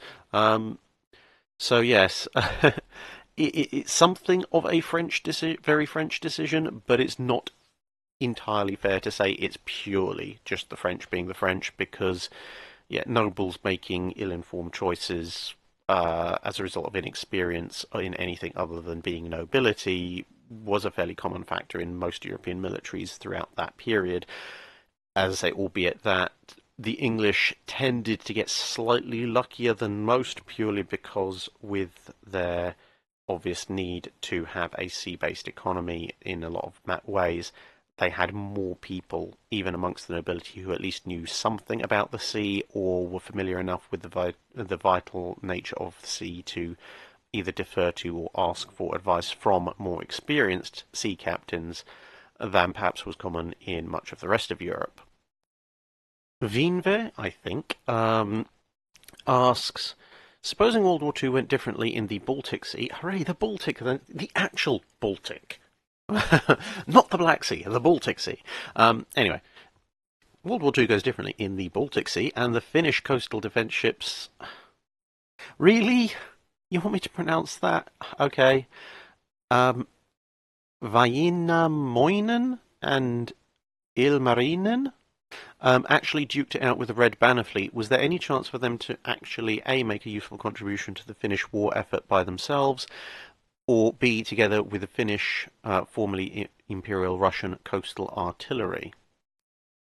So, on paper, they don't really stand much of a chance, do they? I mean, you've got two ships, each armed with four 10-inch guns, and relatively minimal armour up against a Red Banner fleet that consists of two Dreadnought Battleships, each armed with 12 12-inch guns, and the heavy cruiser Kirov and other various ships. So, on paper, it looks like a one-sided slaughter in favour of the Red Banner fleet. In practice, it's a somewhat closer call than that might otherwise suggest. So take, for example, the slightly smaller target, as it were, the Kirov. The Kirov is one of those fantastically interwar Russian designs in as much as they tried to design a heavy cruiser that could outshoot light cruisers and ended up with a heavy cruiser that could be outshot by a battleship. Yeah, that particular 7.1-inch gun quite possibly is in the running for worst naval gun of all time, and that's in competition with things like the Japanese 25mm. To be perfectly honest, if the Kirov had come across either one of these ships, to be perfectly honest, as I would probably give reasonable odds to the Finnish coastal defence ships of being able to finish off the Kirov before the Kirov could do significant damage to them, albeit they are fairly small, so it would be a much better thing to have both of them at once. In terms of the Russian battleships, well, they did bombard the Finnish coastal defences to not particularly fantastic effect, and they weren't particularly in either great shape or particularly well commanded during this period. So they still do have considerable firepower, and one good broadside from them landing is probably going to delete one of these ships from existence, but the chances of that actually happening, not so great. The 10-inch guns are capable of doing damage, certainly. In a 2v1, I'd say the Finnish ships could probably do damage to a Soviet battleship, but just the fact that they are so hideously vulnerable to being hit means that I wouldn't be confident in saying that in a prolonged engagement they're going to come out on top. If they are operating in conjunction with coastal artillery, as you suggested, say when, let's say, for sake of example, when one of the Russian battleships shows up to bombard the coastal defences, these two join in. Given that historically one of the Russians was scared off by near misses, if it's pincered between the coastal defences on the one hand and these two on the other hand, then yes, I can definitely see them taking out one of the Russian dreadnoughts, much to Russia's embarrassment, I would imagine. So yeah, whether or not the Russians will fall for it twice is another matter. So yes, good. I'd give them very good odds against the Kirov and against a battleship, as long as they're both working together in conjunction with coastal defences. Then definitely. But obviously, as I say, if one of those battleships does shift fire to them and begins to get the range, unlikely as it may sound, more strange things have happened at sea, and yeah, a salvo of 12-inch shells hitting one of these things is not going to be kind to them. Rob Gannon, communicating to us from near enough the dead centre of the continental United States, says, I've been struck recently by reading Robert Massey's Castles of Steel by how close the High Seas Fleet came to achieving its objective during the abortive Scarborough raid of December 16, 1914, with 4 British battlecruisers and 6 battleships facing 4 German battlecruisers and 14 battleships. It would seem the odds are stacked against the Royal Navy. But, he asks, were they? Every British ship apart from New Zealand was armed with 13.5-inch guns, whilst no German ship was mounting anything heavier than a 12-inch. With this in mind, is it even more likely than not that the High Seas Fleet would have inflicted disproportionate levels of damage to Beatty and Warrender that they needed in order to balance the scales, i.e. would they have actually succeeded in their mission? Well, the outcome of this battle is going to depend an awful lot on how it's all set up. Now, the Germans do have the advantage. I mean, yes, the British ships are armed with heavier guns, but there's an awful lot of Germans, comparatively speaking. However, there are other factors to account for. One of which is the fact that at this point the German High Seas Fleet is led by Admiral Ingersoll, and he is, to put it in a short form, he is no Scheer or Hipper. I mean, technically speaking, he shouldn't even have been there. And the minute he thought there might be action, he sort of went, I'll run away instead. Which kind of characterised most of his command period, to be perfectly honest. So you're not going to get the kind of decisive leadership, except possibly in terms of orders to withdraw, that you would get from Hipper or Scheer at Jutland, which will downgrade the German Navy's effectiveness somewhat. There's also the fact that this is very early in the war. The battle cruisers are not yet stuck in the Rosyth for considerable periods of time. So they are not going to be floating piles of explodium, albeit that Tiger probably still can't hit the broadside of a barn from the inside. On the other hand, they do have New Zealand, and whilst New Zealand is the single weakest armed ship on the British side in terms of capital ships present, it also apparently has divine protection from being hit. There's also the fact that in addition to the numerous dreadnoughts of the High Seas Fleet that have come along for the day's entertainment, they also have brought 8 pre-dreadnoughts, which is going to significantly limit the High Seas Fleet's maximum operational speed unless they ditch them. And obviously circumstances for that arising may come about one way or the other. And then finally, you have the fact that although the British don't know the High Seas Fleet is at sea, they do know from signals intelligence that the battle cruisers are at sea, and their plan is for the British dreadnoughts and battle cruisers to allow the German battle cruisers pass, let them do their bombardment, and then catch them on the way back. So taking into account all those factors, there's also the factor, as I said, how this entire engagement develops. So it could be the case that the German battle cruisers, sort of worst case scenarios, let's say, for the British, the German battle cruisers slip past, the British are in pursuit, and they run headlong into the German battle cruisers, just as the German battle cruisers are going past the High Seas Fleet, at which point the British will be strung out, they'll be under concentrated bombardment by the High Seas Fleet, and they have to basically turn around and leg it. Now, they can turn around and leg it from anyone except the German battle cruisers, thanks to the fact that, as I say, there's the pre-dreadnoughts floating around there, and the only way that the Germans would then be able to catch the British would be either to chase down stragglers that they've managed to damage during the turnaway, or if they ditch the pre-dreadnoughts and run after them at full speed. Even then, you've got the Nassaus and such like powered by triple expansion engines, so probably not able to keep up the chase for too long. And to be perfectly honest, it's Admiral Ingerthal. I can't see him splitting his fleet up in a all or nothing charge against the British. He's just not that kind of officer. So yeah, worst case for the British, they run into the Germans, they take a pounding, ships are crippled or sunk, and the cripples then sunk subsequently.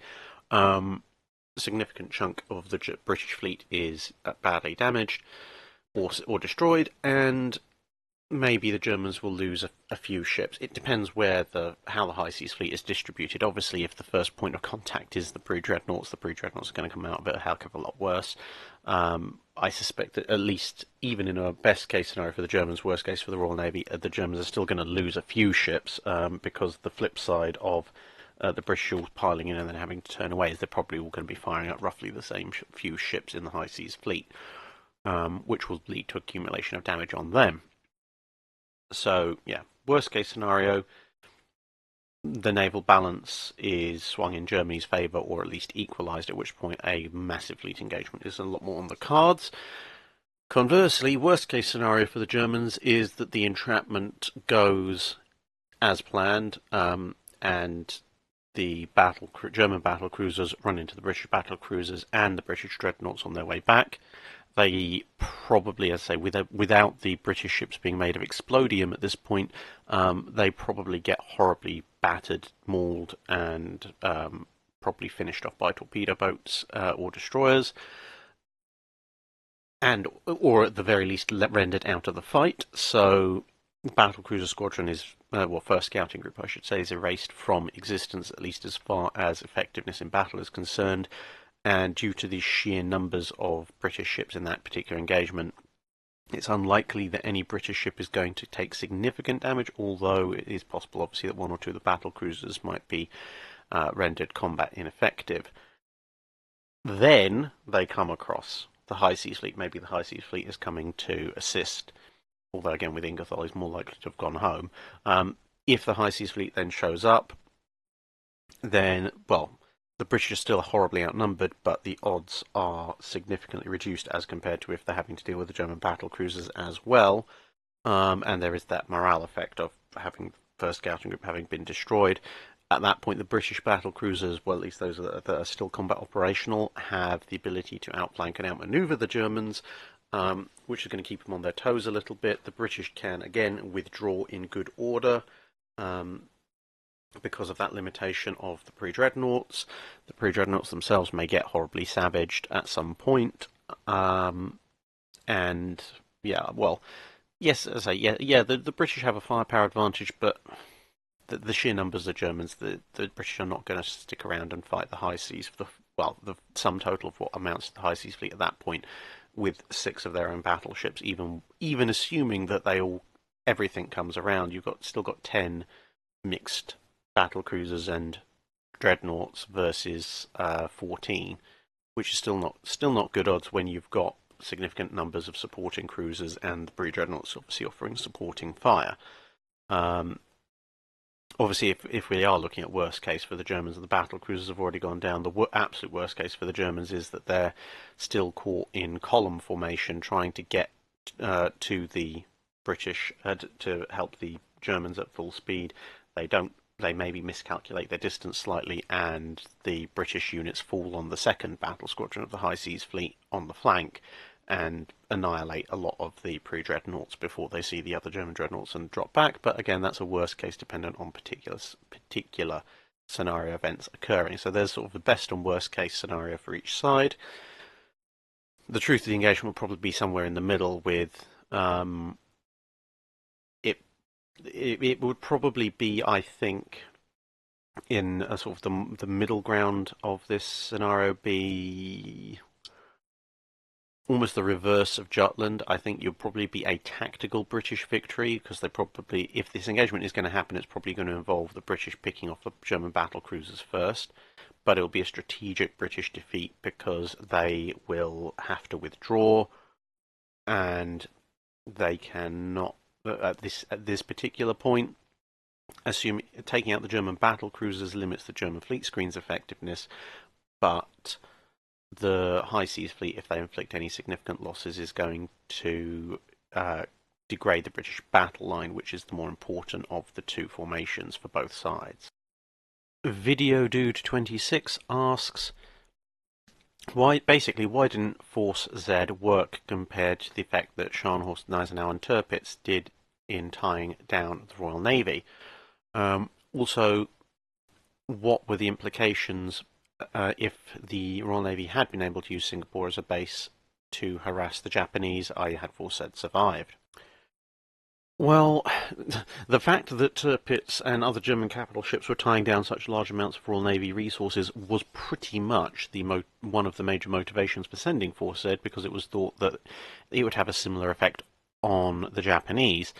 As for why it didn't work, well, I mean, apart from the obvious fact that they sunk, but the reason why that didn't happen to the German ships was because, generally speaking, the Germans didn't send their capital ships alone into the face of the RAF's at-sea strike power, and the Royal Navy's that for that matter, combined with the fact that at the time the Japanese had much better at-sea strike power than the Royal Navy and the RAF. So the operational environment was completely different. Had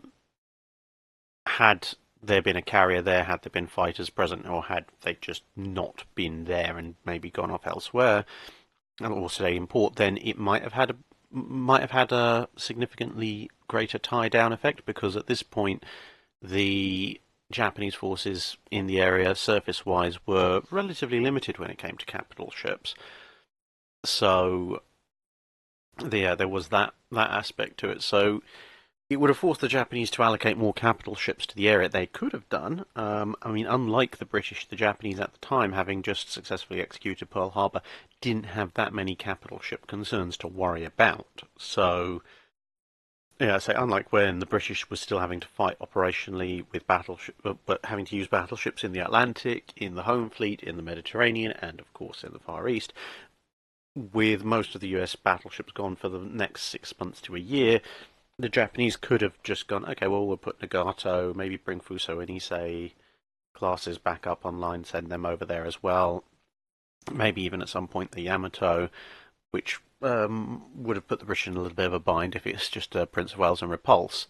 Although the interesting thing is that to consider is that actually the Indian Ocean raid would have been very different, because if Prince of Wales and Repulse survive, even if they're not able to save Singapore, and if they are, obviously that puts a rather a crimp on the Japanese plans to expand further west.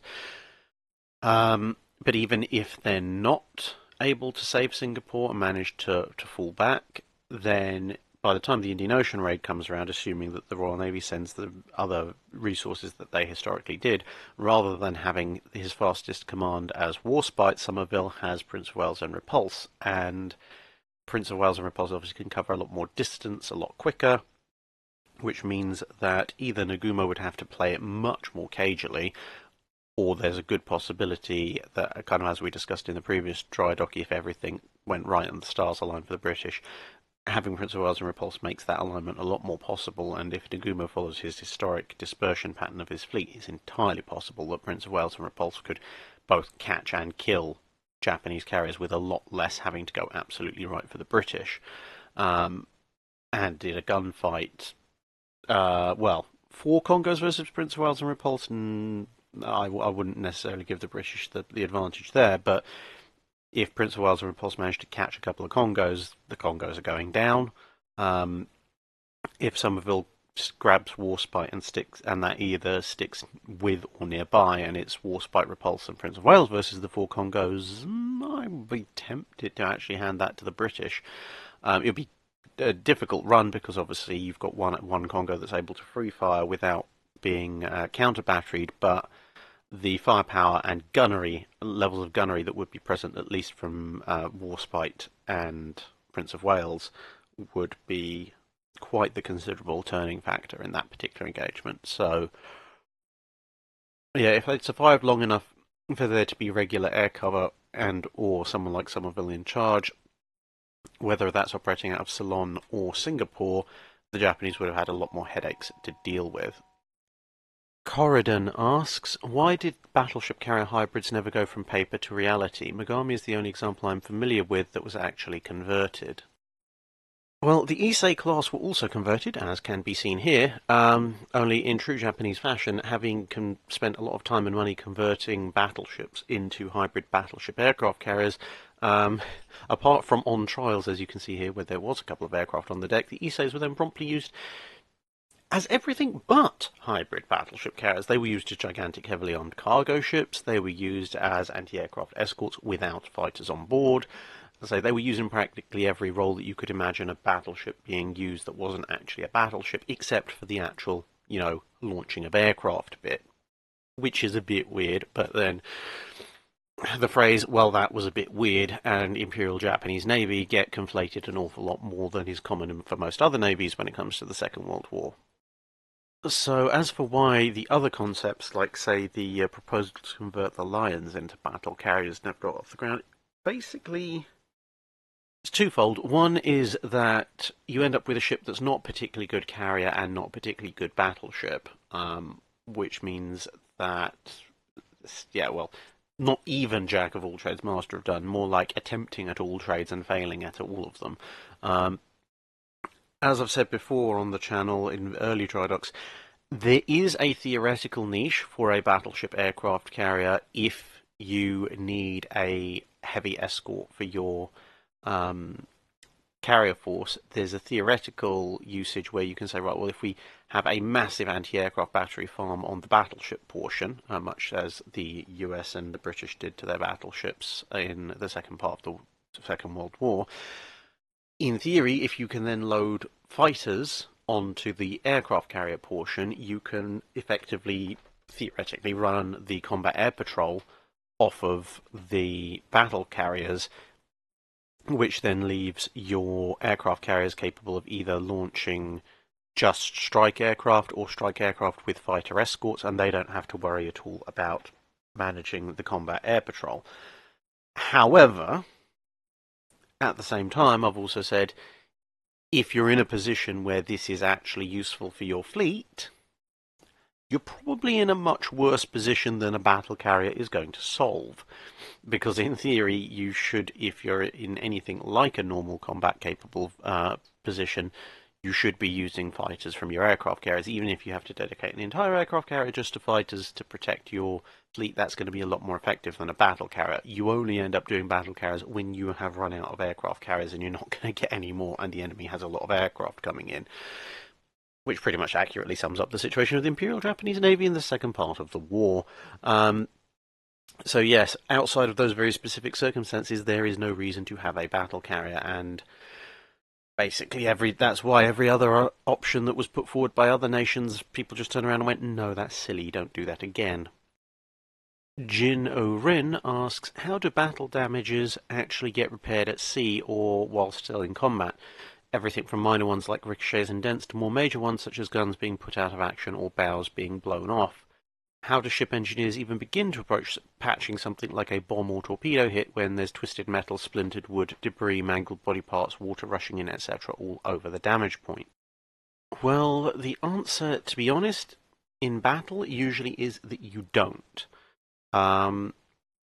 Basically, damage control when it comes to ships, it amounts to the following checklist. 1, is there water coming in a place that it shouldn't? 2, is there fire? Period, because apart from in the boilers, there shouldn't be fire anywhere on a ship. And then 3, is there any other kind of dangerous leak, whether that be poisonous fumes or hydraulic liquids or gasoline and fuel, although obviously gasoline and fuel leaking tends to conflate with point 2 about fire. So if those things are present, then you need to stop those.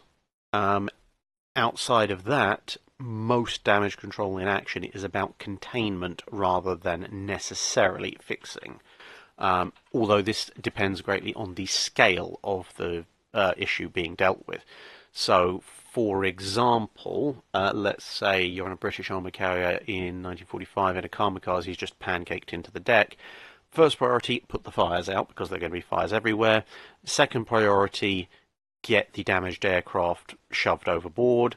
Whilst also, obviously, once the fires are out, you can get access to the injured crew, get them down and out of the way. Once you've done that, clear the decks. Is there a major hole in the deck that impedes aircraft operation? If so, slap a quick patch on it with some welders or some rivet guns or just some planks of wood. If not, fine, carry on, come back to it later. And similarly, if you've got a ship that's been torpedoed or hit by a shell underwater, or basically there's a leak somewhere, the question is, how big is the leak? Can it be patched quickly? I.e., can you stick some wooden pegs in it or something to cut down on the water flow? If so, do so. If you can't, then, as I say, it's about containment. Close off the bulkheads, make sure the area where the leak is sealed off properly, then start shoring up the bulkheads and reinforcing them to prevent the leaks, the water spreading elsewhere. If it comes, and yes, that's basically how you deal with leaks in action.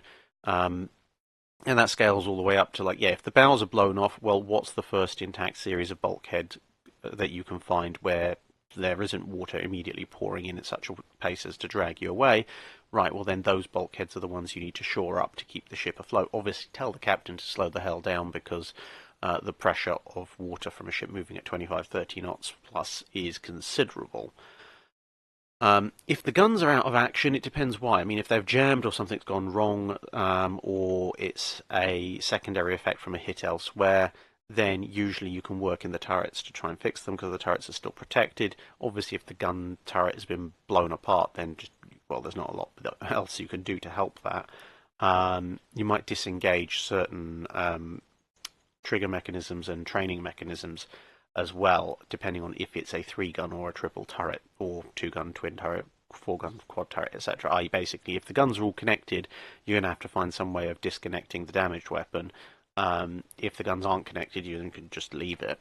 But yes, as I say, generally speaking, damage control on a ship is less about fixing the actual damage. It's more about removing the ongoing threat to the ship, whether that be fire, flood, or fumes, and then containing the damage using existing sections of the ship as your defences against whatever the damage that has been caused is. Actually fixing the damage, like patching massive holes in the hull caused by torpedo or shell impact and such like, that can wait till either you are no longer in combat or when you're in a dry dock. Christopher Dent asks, how difficult would it be to armour a modern warship against modern weaponry in the way that battleships were armoured against other battleships?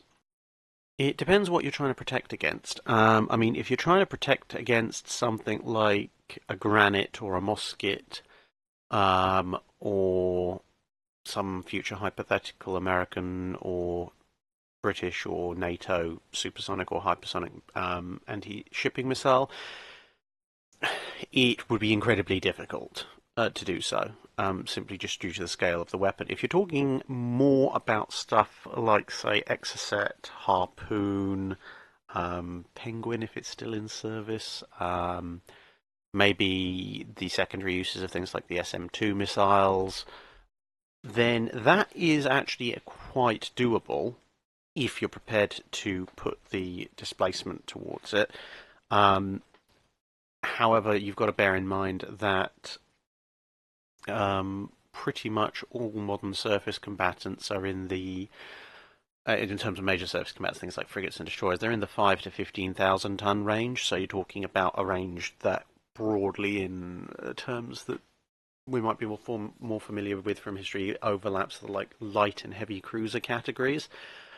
And light and heavy cruisers were not in any way, shape, or form able to protect themselves from significant aerial threats and missile threats, because they just couldn't afford the amount of armour that was needed for that kind of displacement. And that's back when armour was much more acceptable in terms of protection. These days, if it's like, well, look at something like an Arleigh Burke. Now, look at the amount of weapons on it and the amount of electronics and systems on it. Now, say, right, well, we've got to lose a third of the displacement in terms of operational systems and weapons in order to facilitate armour to protect against a small range of modern weaponry, because there's no way we can protect against the bigger stuff. It's just not going to happen, because someone will rightly point out, well, yes, we're now protected against the small stuff. We now have significantly fewer weapons, so we're in a much worse position to protect ourselves against the big stuff, and the big stuff is just going to blow us out the water anyway. So, yeah, you would need a significantly larger warship and it would need to have been designed with armour from the start, because obviously you've got the square cube law that your surface area doesn't go up with increased dimensions anywhere near as much as volume. So in theory, you could fit quite a considerable battery of weapons into a much larger ship and still protect the surface area with armour. The main issue is going to be the fact that there's a lot of smart missiles that can do pop-up manoeuvres to attack the decks, and obviously you've got missiles and bombs coming in from on high, which means deck protection, which is obviously a lot more important these days than it would have been back then. And you would effectively need to put kind of battleship type protection on your decks as well as on the sides, which would involve an awful lot of weight. I mean, you see the theoretical 1945 British battleship with sort of 8 to 12-inch thick deck armour. That's the kind of thing you'd be looking at. So, yeah, if a navy's in the business of making 1,000-foot long armoured floating slab armed with missiles, you could, in theory, protect against most things, as I say, apart from the really big stuff, and still have a decent armament. But I'd love to see any naval defence procurement officer who has to try and justify the cost of that to their respective defence agencies. Terminus Est asks, what colours were the various Japanese aircraft at the Battle of Midway? Zeros, Kates, Vals, etc. And the catapult planes. And also, was there any particular reason why Nagara was leading the destroyers at Midway? It seems an extremely dated ship. Well, as far as the Nagara, it was designed as a destroyer flotilla leading cruiser all the way back in 1919, and it had the speed to keep up with the destroyers, and, well, obsolete as it might be in terms of being a cruiser, it still has enough guns and enough firepower to seriously worry any kind of destroyer that had to take it on. So I guess it makes the most sense for it to be where it was supposed to be. I mean, it's not slowing the rest of the destroyers at Midway down, and it's not really got much of a use anywhere else. So, in regards to the fleet colours at Midway, especially in light of the upcoming film on the subject, obviously lots of CGI and explosions, etc., it's a little bit of a minefield. So the Zeros, the fighters, very definitely are in the paler colour that is classically seen at Pearl Harbor. There were not green Zeros present at all. That's just not going to happen. Exactly what colour a Zero is is a whole other debate. Accounts and paints that survive vary wildly. It's not white, it's not pure white. At its absolute lightest, it's kind of a cream with a faint blue or grey tinge to it. But as I say, there's all sorts of descriptions out, even talking about kind of an olive grey colour. But regardless, pick your particular flavour of poison when it comes to that particular treacherous pit of discussion, because yeah, there's some very strong opinions on exactly what kind of pale greyish shade the Japanese Zeros were painted, if you can believe it. But yes, Zeros, pick your pale colour. The D3As generally start off in kind of the same colours as the Zeros. However, by early to mid 42, they are getting green camouflage paint as well. Exactly when depends on which carrier. So Akagi doesn't actually receive that until, well, pretty much until the point that it gets sunk, but other D3As are painted green, so a mixture of those, sort of the paler colour and the green, is acceptable. The B5Ns, obviously, even at Pearl Harbor, they had a green paint colour scheme, and an underside that is, again, debated significantly as to whether this is the same colour as the Zeros, whether it's sort of a varnished raw metal colour, etc. So, again, unfortunately, black and white photos don't really help to distinguish that much. Especially on underside colours where the sun is less likely to catch them. So, yeah, take that as you will. The only thing I would say is that quite a lot of the green paint, when it was applied over existing paint and was not primed, so it tended to come apart quite a lot. So if you're talking about artwork or models or stuff, if you're going to have anything in the dark green, you probably want to show it looking quite weather-worn, with the original colours showing through underneath. In terms of the fleet reconnaissance aircraft, again, they kind of start off the war with the same kind of colour scheme as the Zeros, and end up getting slathered with green paint around this period. So, although the green is more likely, you can, if you really, really want to put the boat out, say that there's a few that still look in, they're still looking in the kind of zero pale colours. That would be a rough guide. As I say, there's a lot of opinion about it out there. There's a lot of discussion and debate, as I say, especially over exactly what kind of, literally, what kind of shade of pale is a Zero, and those who share its paint. Obviously, in terms of the two Judys you mentioned, the later ones are green. Whether or not the ones on Soryu at the time are green, I couldn't say. So yes, it's unfortunately around the time of Midway. This is the period when, apart from the Zeros, the kind of the pre-war pale colours are fading out more towards the usage of the various greens. Hope that is at least something of a guide. But yeah, if you see a green Zero depicted in any kind of Midway environment, the person who did that needs shooting, and even worse at Pearl Harbor. Mikko Laitinen asks, 1. What is your suggested naval strategy for Finland in World War II? Were they better off with coastal defence ships and monitors plus subs, torpedo boats and mine layers, or should they have ditched those and focused on small craft? Or ditched all the small craft and gone for heavier ships? And question 2, what was the best naval recon aircraft of World War II? Catalina, Sunderland, Condor, Emily, or something completely different? For the naval recon aircraft, it's going to depend to a very great degree on what exactly you're using your naval recon aircraft for. Because obviously, if you're looking at recon in terms of harbour reconnaissance and that kind of thing, you want something that's quite fast, high altitude spotting aircraft, because otherwise you're going to get shot down by fighters. On the other hand, if you're doing long-range oceanic patrols, which given your listing of aircraft I suspect is probably more what you were going towards, then yeah, something like a big four-engined aircraft is probably a better place to be. In terms of sheer versatility, it's hard to beat the Catalina. The Condor was very much a stopgap improvised from an airliner and really was not suited for war, so I think you can rule that out immediately. the Japanese flying boats, some of them were very good. I mean, like the HK8, the Emily, had a very long range, just suffered from, well, fighting against the United States, and so tending to end up being either shot down or ignored completely. And there were a few operational problems with Japanese recon doctrine as well. So individually, the aircraft itself is fairly capable, but in terms of best naval recon aircraft,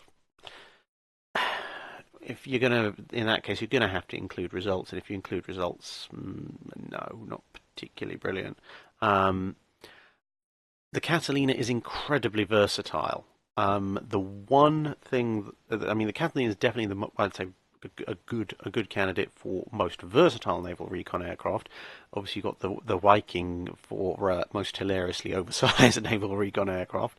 The one thing I'd hold against the Catalina is that it can be relatively easily shot down by fighters. There are Catalinas that put up a very good fight, but it is vulnerable.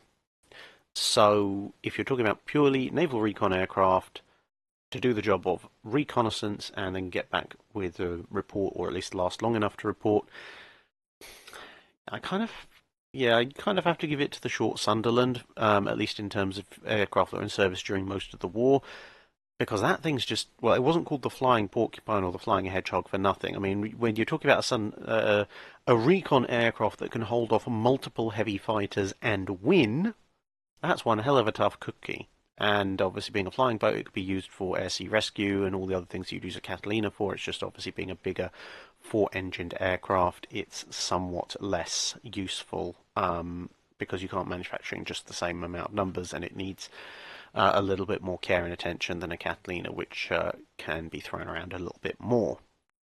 Although honourable mention has to definitely go to the Martin Mariner, which was another very capable flying boat design, used for maritime patrol and recon, etc. Just didn't quite get the same operational usage out of it that the British got out of the Sunderland.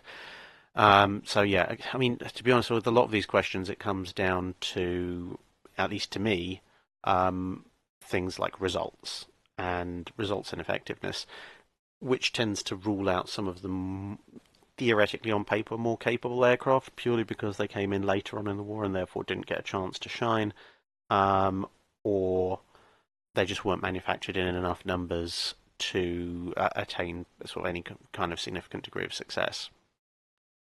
Now, as for Finland's defence strategy, it kind of comes down to similar observations such as what I made with regards to Sweden and the Sverige class, in that you can't afford not to have coastal defence ships in terms of coastal defence battleships, purely on the basis that if you don't, then an enemy that shows up with a battle cruiser or battleship is just going to go, oh, okay, you haven't actually got anything that can threaten me, because everything else that you've got, torpedo boats, submarines, etc., can be countered by light cruisers, destroyers, etc., etc.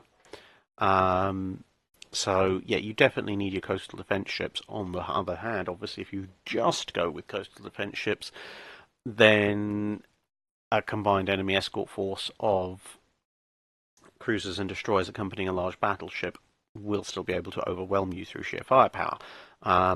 Because you can't, if you could, you would have built a full-scale battleship. So I think both in Sweden and Finland's case, the mixture was the correct principle to go down. Whether or not the particular ships that they built were the correct ones is another matter. Obviously, you've got to balance with these kind of things, the economies of finance versus ship size. Personally, I think the Sverige class are kind of near enough, almost the smallest that you can get away with as a true deterrent against a competent enemy. In some ways, Finland was fortunate that it had the interwar Red Banner fleet to go up against. If the Red Banner fleet had been as well crewed and drilled as the Kriegsmarine, for example, I don't think the Swedish coastal defence ships would have stood much of a chance, given the ships that the Russians had and could have used if they'd used them properly. But then again, the Russians did have, actually, in theory, albeit slower, much more heavily armed vessels than the Germans could call upon. So, yeah, if I was the Finnish, I'd maybe go for a 10,000-ton pair of coastal defence ships and up the gun armament a little bit, I think. Maybe try and buy some old monitors off of the British or something and steal either the 14-inch guns or something like that out of them if there's still any of those floating around. Something to that effect. I think maybe the 10-inch guns, I'd say, against like if Finland had to fight the Kriegsmarine, for example, I think 10-inch is probably just a little bit too much on the low side. So yeah, mixture's right. Maybe you wanted a slightly larger ship, but that's just me. LC214 asks, on the South Dakota class there are cutouts on either side of the ship. Are they strictly for saving weight, and if so, how much of a difference do they actually make, or is there some other purpose for them? Now, I do remember answering this question in a previous Drydock a while back, so I'll just briefly cover it again here.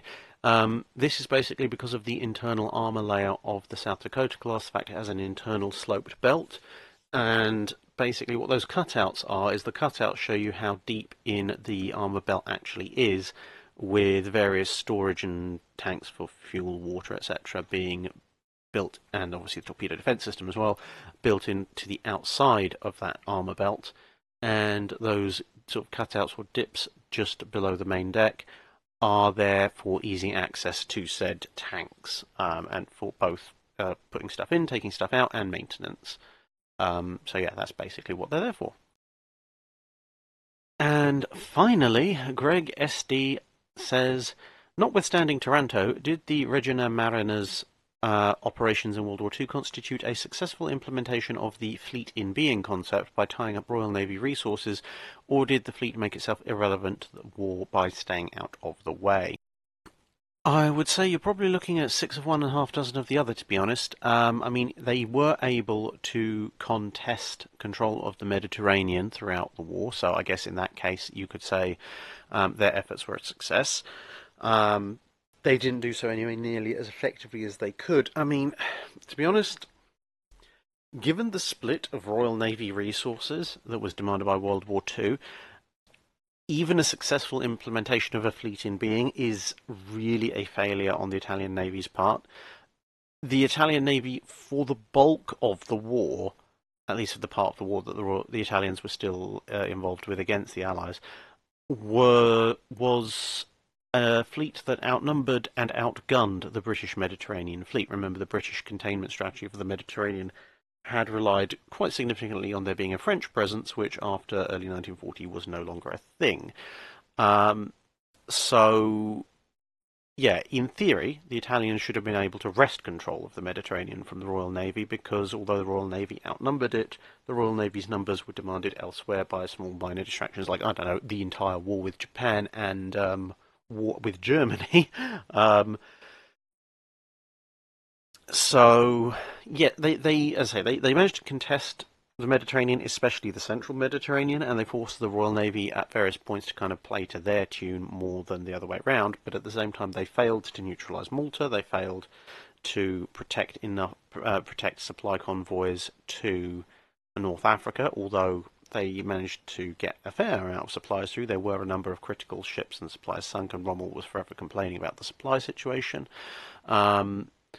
The fact that they tended to wander away from any single major engagement for a long period of the war until the more incompetent flag officers were gradually drummed out of the service certainly didn't help.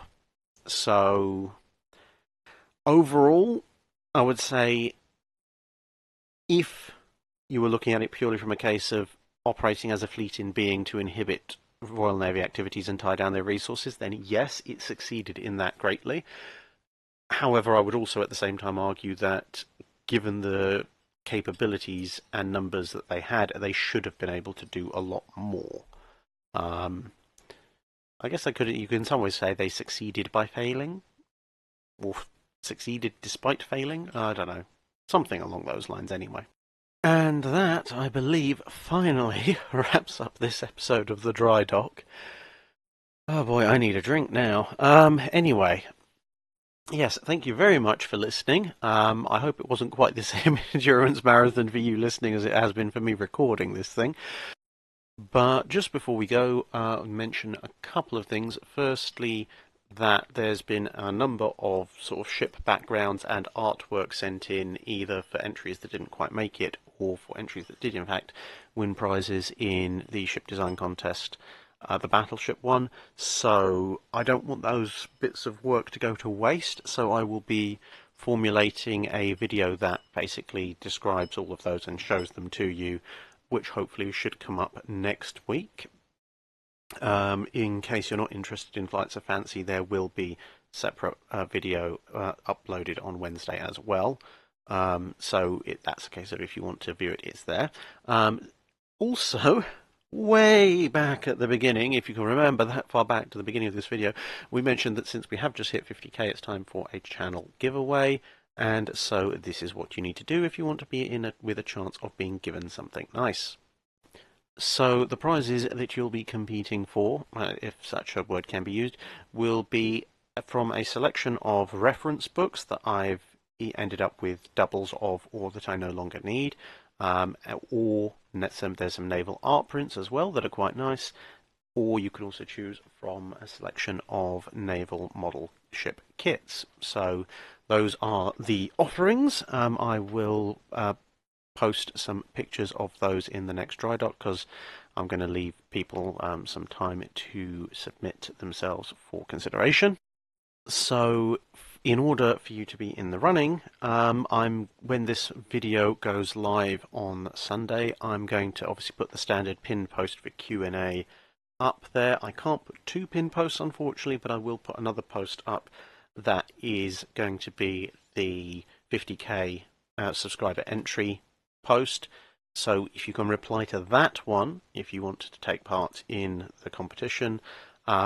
If you want to throw a like or 2 on there as well, that'll help kick it up the comment ratings so that other people don't have to go digging into the depths of the comment section trying to find the blasted thing. But that's entirely down to you, obviously. And what I need you to do then is to just put in your favourite never constructed ship. And as with the previous subscriber entry competition, it has to be from a nation that is not your own. So, for example, as someone from the UK, I can't choose a G3 or an N3 or a Lion, but I could choose a Montana, a Francisco Caracolio, a Sovietsky Soyuz, I suppose, if I've been drinking too much vodka. So yeah, you get the idea, basically. A ship that was never built that obviously we know about and there are plans, designs, etc. for, that is not from your home country. So yep, stick that in that post. I will randomly select, I'm going to say arbitrarily 5 winners from there who will then be contacted and receive prizes. I'll announce them in a couple of weeks' time on the Drydock that is due in a couple of weeks' time, and that'll be those people's cue to get in contact with me. And with all that said, at 2 hours 22 minutes and a few seconds, I'm going to go and get something to eat and drink. Thank you very much for watching.